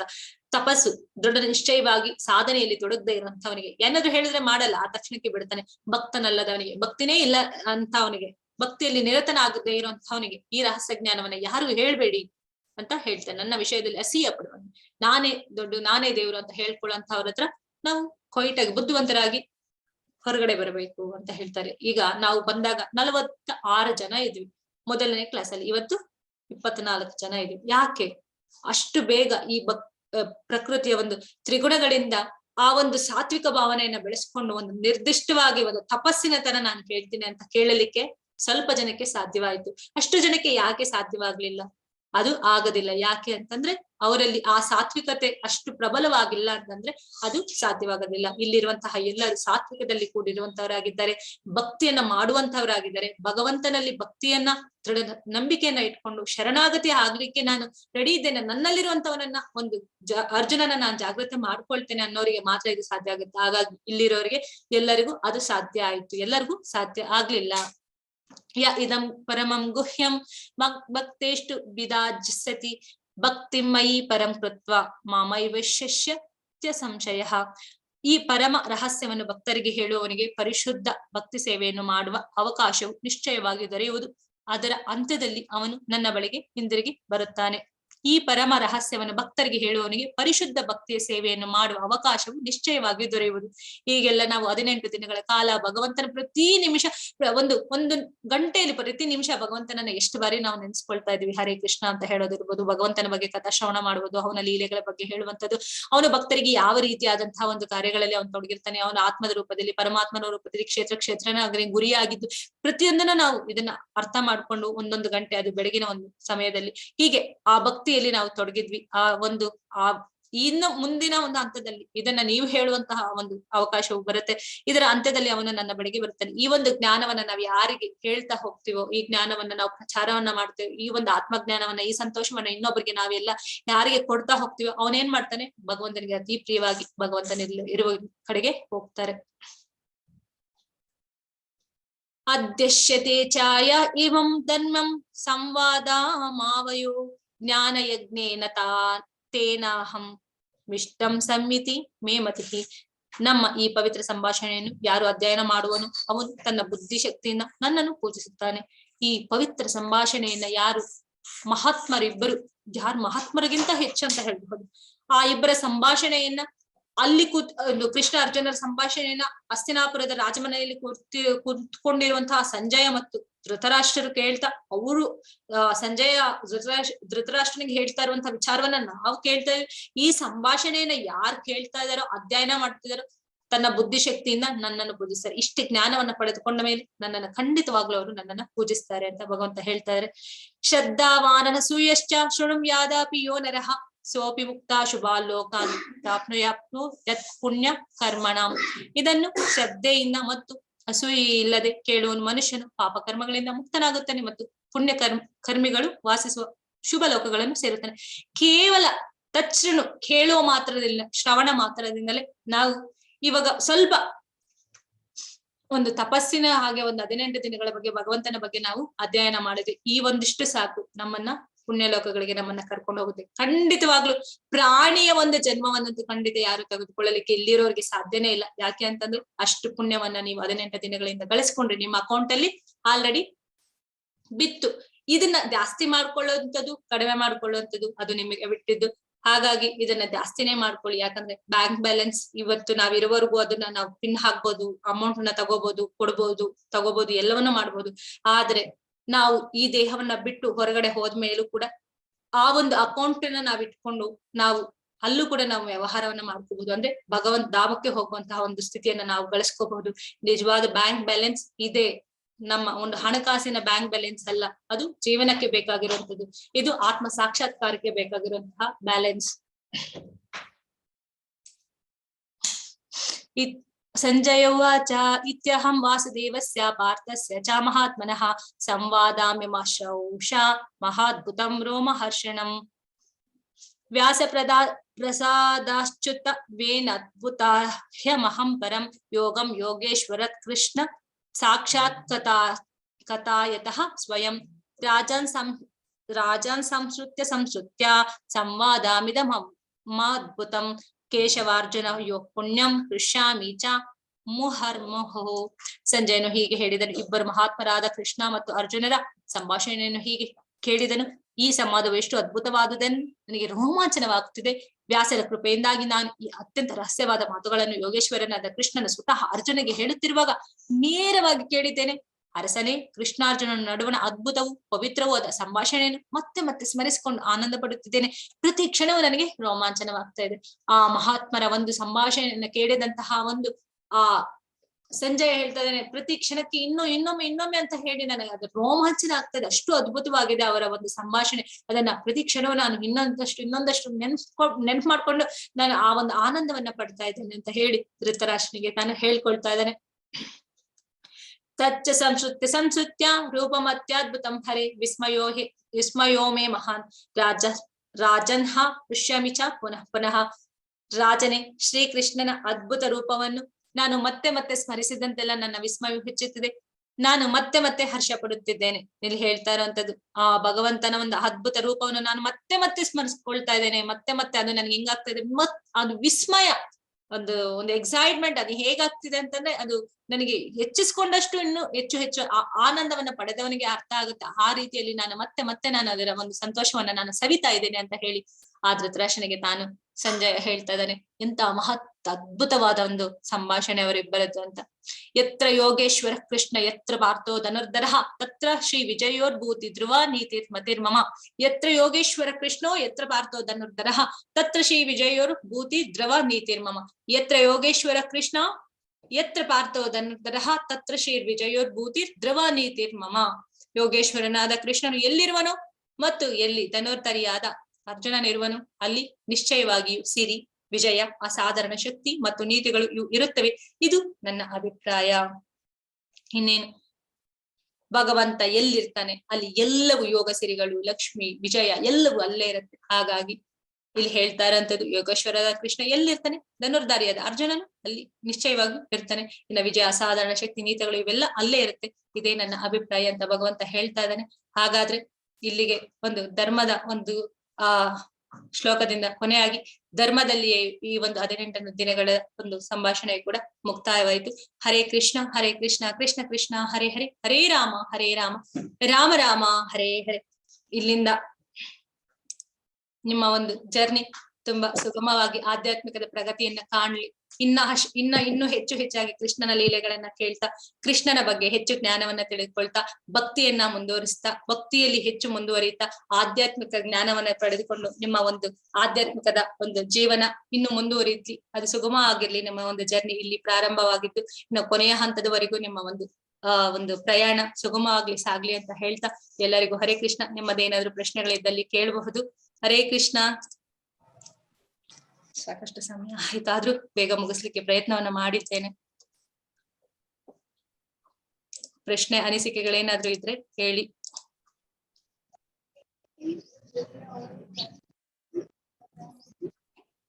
ಹರೇ ಕೃಷ್ಣ ಮಾತಾಜಿ. ಹರೇ ಕೃಷ್ಣ ಮಾತಾಜಿ. ಲಾಸ್ಟ್ ಶ್ಲೋಕ ಹೇಳುವ ಎಲ್ಲರೂ ಒಮ್ಮೆ ಒಟ್ಟಿಗೆ. ಅಡ್ಡಿಲ್ಲ ಮಾಡಿ, ಎಲ್ಲರೂ ಹೇಳುವ.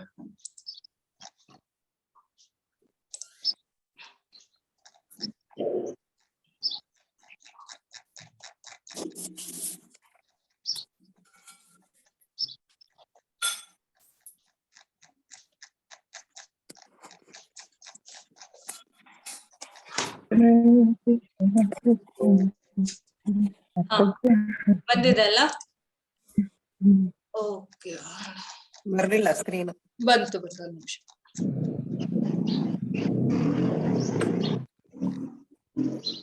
ಅಯ್ಯೋ ಒಂದು ನಿಮಿಷ, ಇಲ್ಲೇ ನೋಡಿ ಬಂದಿದಲ್ಲ ಈಗ? ಇಲ್ಲ ಮಾತಾಜಿ, ಬಂದಿಲ್ವಾ? ಇಲ್ಲ. ಓಕೆ, ಒಂದು ನಿಮಿಷ. ಹರೇ ಕೃಷ್ಣ. ಧನ್ಯವಾದಗಳು ಮಾತಾಜಿ. ಈಗ ಬಂದಿರ್ಬೇಕಲ್ಲ. ಬಂದಿದೆ ಮಾತಾಜಿ. ಸ್ಕ್ರೀನ್ ಬಂದಿದೆ.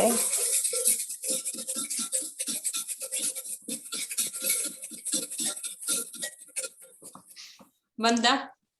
ಹಾ ಬಂತು ಮತ್ತೆ ಹೋಯ್ತು ಮಾತಾಜಿ, ಬೇರೆ ಬಂತು. ಓಕೆ ಹರೇ ಕೃಷ್ಣ ಹರೇ ಕೃಷ್ಣ. ಈಗ ನೋಡಿ ಬಂತಲ್ಲ, ಇದೆ. ಹಾ ಮಾತಾಜಿ ಹಾ, ಬಂತು. ಹೇಳಿ, ಎಲ್ಲರೂ ಹೇಳಿ. ಯತ್ರ ಯೋಗೇಶ್ವರ ಯತ್ರ ಕೃಷ್ಣ ಯತ್ರ ಪಾರ್ಥೋ ಧನುರ್ಧರಃ ತತ್ರ ಶ್ರೀ ವಿಜಯೋ ಭೂತಿ ನಮಃ. ಯತ್ರ ಯೋಗೇಶ್ವರ ಕೃಷ್ಣ ಯತ್ರ ಪಾರ್ಥೋ ಧನುರ್ಧರಃ ತತ್ರ ಶ್ರೀ ವಿಜಯೋ ಭೂತಿ ಮಮ. ಯತ್ರ ಯೋಗೇಶ್ವರ ಕೃಷ್ಣ ಯತ್ರ ಪಾರ್ಥೋ ಧನುರ್ಧರಃ ತತ್ರ ಶ್ರೀ ವಿಜಯೋ ಮಮ. ಹರೇ ಕೃಷ್ಣ ಹರೇ ಕೃಷ್ಣ ಕೃಷ್ಣ ಹರೇ ಹರೇ ಹರೇ ರಾಮ ರಾಮ ರಾಮ ಹರೇ ಹರೇ. ಹರೇ ಕೃಷ್ಣ ಮಾತಾಜಿ, ಧನ್ಯವಾದ. ಹರೇ ಕೃಷ್ಣ ಮಾತಾಜಿ, ಹರೇ ಧನ್ಯವಾದಗಳು. ಹರೇ ಕೃಷ್ಣ. ಧನ್ಯವಾದಗಳು. ಸೂಪರ್ ಆಯ್ತು ಮಾತಾಜಿ ಕ್ಲಾಸ್. ದೊಡ್ಡ ಅಧ್ಯಾಯ ಅಲ್ಲ ಮಾತಾಜಿ, 1 ಗಂಟೆಯಲ್ಲಿ ಮುಗಿಸುವುದಷ್ಟು ಸುಲಭದ ಅಲ್ಲ ಅದು. ನೋಡಿದೆ, ನಾನು ಸ್ಪೀಡ್ ಮಾಡ್ತಾ ಇದ್ರು. ಅದು ಎಲ್ಲರಿಗೂ ಅದು ಸೇರ್ಲಿಕ್ಕೆ ಇದೆ ಅಲ್ಲ. ಓ, ವಿಠಲ್ ಕಲ್ಲಪ್ಪ ದೇವರು. ಹರೇ ಕೃಷ್ಣ ಪ್ರಭು, ನೀವು ಹೇಳ್ತಿದ್ದೀರ, ಅದು ನಿಮ್ಮ ಒಂದು ದೊಡ್ಡ ಮಾತು ಅಂತ ಹೇಳ್ಬೋದು. ಯಾಕಂತಂದ್ರೆ ನಮ್ಗೆ ನಿಮ್ಮ ಬಗ್ಗೆ ಗೊತ್ತಿದೆ, ಆದ್ರೂ ನೀವು ಒಂದು ನಿಮ್ಮ ಒಂದು ಪ್ರೋತ್ಸಾಹ ಅಂತ ಹೇಳ್ಬೋದು. ಅದು ಗುರು ಕೃಷ್ಣ ಮರ್ಸಿ ಅಂತ ಹೇಳ್ಬೋದು. ಥ್ಯಾಂಕ್ ಯು ಸೋ ಮಚ್ ನಿಮ್ಮ ಒಂದು ಪ್ರೋತ್ಸಾಹಕ್ಕೆ. ಓಕೆ, ಜಯಲಕ್ಷ್ಮಿ ಮಾತಾಜಿ 18 ಮಾರ್ಕ್ಸ್ ಬಂದಿದ್ಯಾ? ಹರಿ ಬೋಲ್, ವೆರಿ ಗುಡ್. 18 ಮಾರ್ಕ್ಸ್ ಬಂದಿದೆ. ಮಾರ್ಕ್ಸಿನ ಬಗ್ಗೆ ಹೇಳೋದಾದ್ರೆ ಆಲ್ಮೋಸ್ಟ್ ಎಲ್ಲರಿಗೂ 18 to 12 ಬಂದಿರ್ಬೇಕು ಇನ್ ಬಿಟ್ವೀನ್ ಅಂತ ನಾನು ಭಾವಿಸ್ತೇನೆ. ಬಿಕಾಸ್ ಸ್ವಲ್ಪ ವೇರಿಯೇಷನ್ಸ್ ಇದ್ರು ಕೂಡ ಓಕೆ, ಬೆಟರ್ ಮಾರ್ಕ್ಸ್ ಬಂದಿರತ್ತೆ ಅಂತ. ಓಕೆ, ವಿಠಲ್ ದೇವರ ಪ್ರಭು ಅವರು ಹರೇ ಕೃಷ್ಣ ಒಂದು ಥ್ಯಾಂಕ್ ಯು ಪ್ರಭುಜಿ. ಹರೇ ಕೃಷ್ಣ, ಧನ್ಯವಾದಗಳು. ಮಾಲಾಗೌಡ ಪಾಟೀಲ್ ಪ್ರಭುಜಿ ಹರೇ ಕೃಷ್ಣ ಮಾತಾಜಿ. ಹರೇ ಕೃಷ್ಣ ಪ್ರಭು. ನಾಗರಾಜ್ ಪ್ರಭು ಹರೇ ಕೃಷ್ಣ. Nalini thank you Mataji. ಹರೇ ಕೃಷ್ಣ. ಮಾಲಾಗೌಡ್ ಪಾಟೀಲ್ ಅವರು super class, thank you. Hare Krishna Prabhu, ಧನ್ಯವಾದಗಳು. ಪ್ರಮೀಳಾ ಮೋಹನ್ ಮಾತಾಜಿ ಹರೇ ಕೃಷ್ಣ. ನೀವೆಲ್ಲ ಸೀನಿಯರ್ ಡಿವೋಟೀಸ್ ಮಾತಾಜಿ, ನಾವೆಂತ ನಿಮ್ಮ ಮುಂದೆ. ಓಕೆ, ತುಂಬಾ ಥ್ಯಾಂಕ್ ಯು. ನೀವು ಕ್ಲಾಸಿಗೆ ಬಂದಿದ್ದು ನಮ್ಗೆ ಬಹಳ ಸಂತೋಷ ಅನಿಸಿತು. ಅನಿಲ್ ಕುಮಾರ್ ಪ್ರಭುಜಿ ಹರೇ ಕೃಷ್ಣ ಮಾತಾಜಿ, ಧನ್ಯವಾದಗಳು ಪ್ರಭು. ಹರೇ ಕೃಷ್ಣ. ಶ್ರೀಧರ್ ಪ್ರಭುಜಿ ಧನ್ಯವಾದಗಳು ಮಾತಾಜಿ. ಜೊತೆಗೆ Seema Babu Hare Krishna Mataji, wonderful session, thank you. Thank you, ನಿಮಗೂ ಧನ್ಯವಾದಗಳು ಮಾತಾಜಿ. ಡಾಕ್ಟರ್ ಸುಕುಮಾರ್ ಹರೇ ಕೃಷ್ಣ ಮಾತಾಜಿ ಅಂತಾಗಿದ್ರೆ ಹರೇ ಕೃಷ್ಣ. ಎಲ್ಲರಿಗೂ ಹರೇ ಕೃಷ್ಣ. ಈ 18 ದಿನಗಳಲ್ಲಿ ಏನಾದ್ರು ಕಾಯ ವಾಚ ಮನಸ ಏನಾದ್ರೂ ನಾನು ತಪ್ಪನ್ನ ಮಾತಾಡಿದ್ರೆ ನನ್ನ ಒಂದು ಕ್ಷಮಿಸಿ, ನಿಮ್ಮ ಒಂದು ಮನೆಯ ಮಗಳಾಗಿ ಕ್ಷಮಿಸಿ. ಏನಾದ್ರು ತಪ್ಪಿದ್ರೆ ಹೇಳಿ, ನಾನು ತಿದ್ಕೊಳ್ಳಲಿಕ್ಕೆ ನಾನು ರೆಡಿ ಇದ್ದೇನೆ. ಥ್ಯಾಂಕ್ ಯು ಸೋ ಮಚ್ ನಿಮ್ಮ ಒಂದು ಕೋಆಪರೇಷನ್. ನಾನು ಅನ್ಮ್ಯೂಟ್ ಮಾಡಿದ್ದೇನೆ, ಮಾತಾಡ್ಬೋದು, ಯಾಕಂದ್ರೆ ಕೊನೆಯ ದಿನ. ಶಿವಲೀಲಾ ಮಾತಾಜಿ ಹರೇ ಕೃಷ್ಣ. ನಮಸ್ತೆ.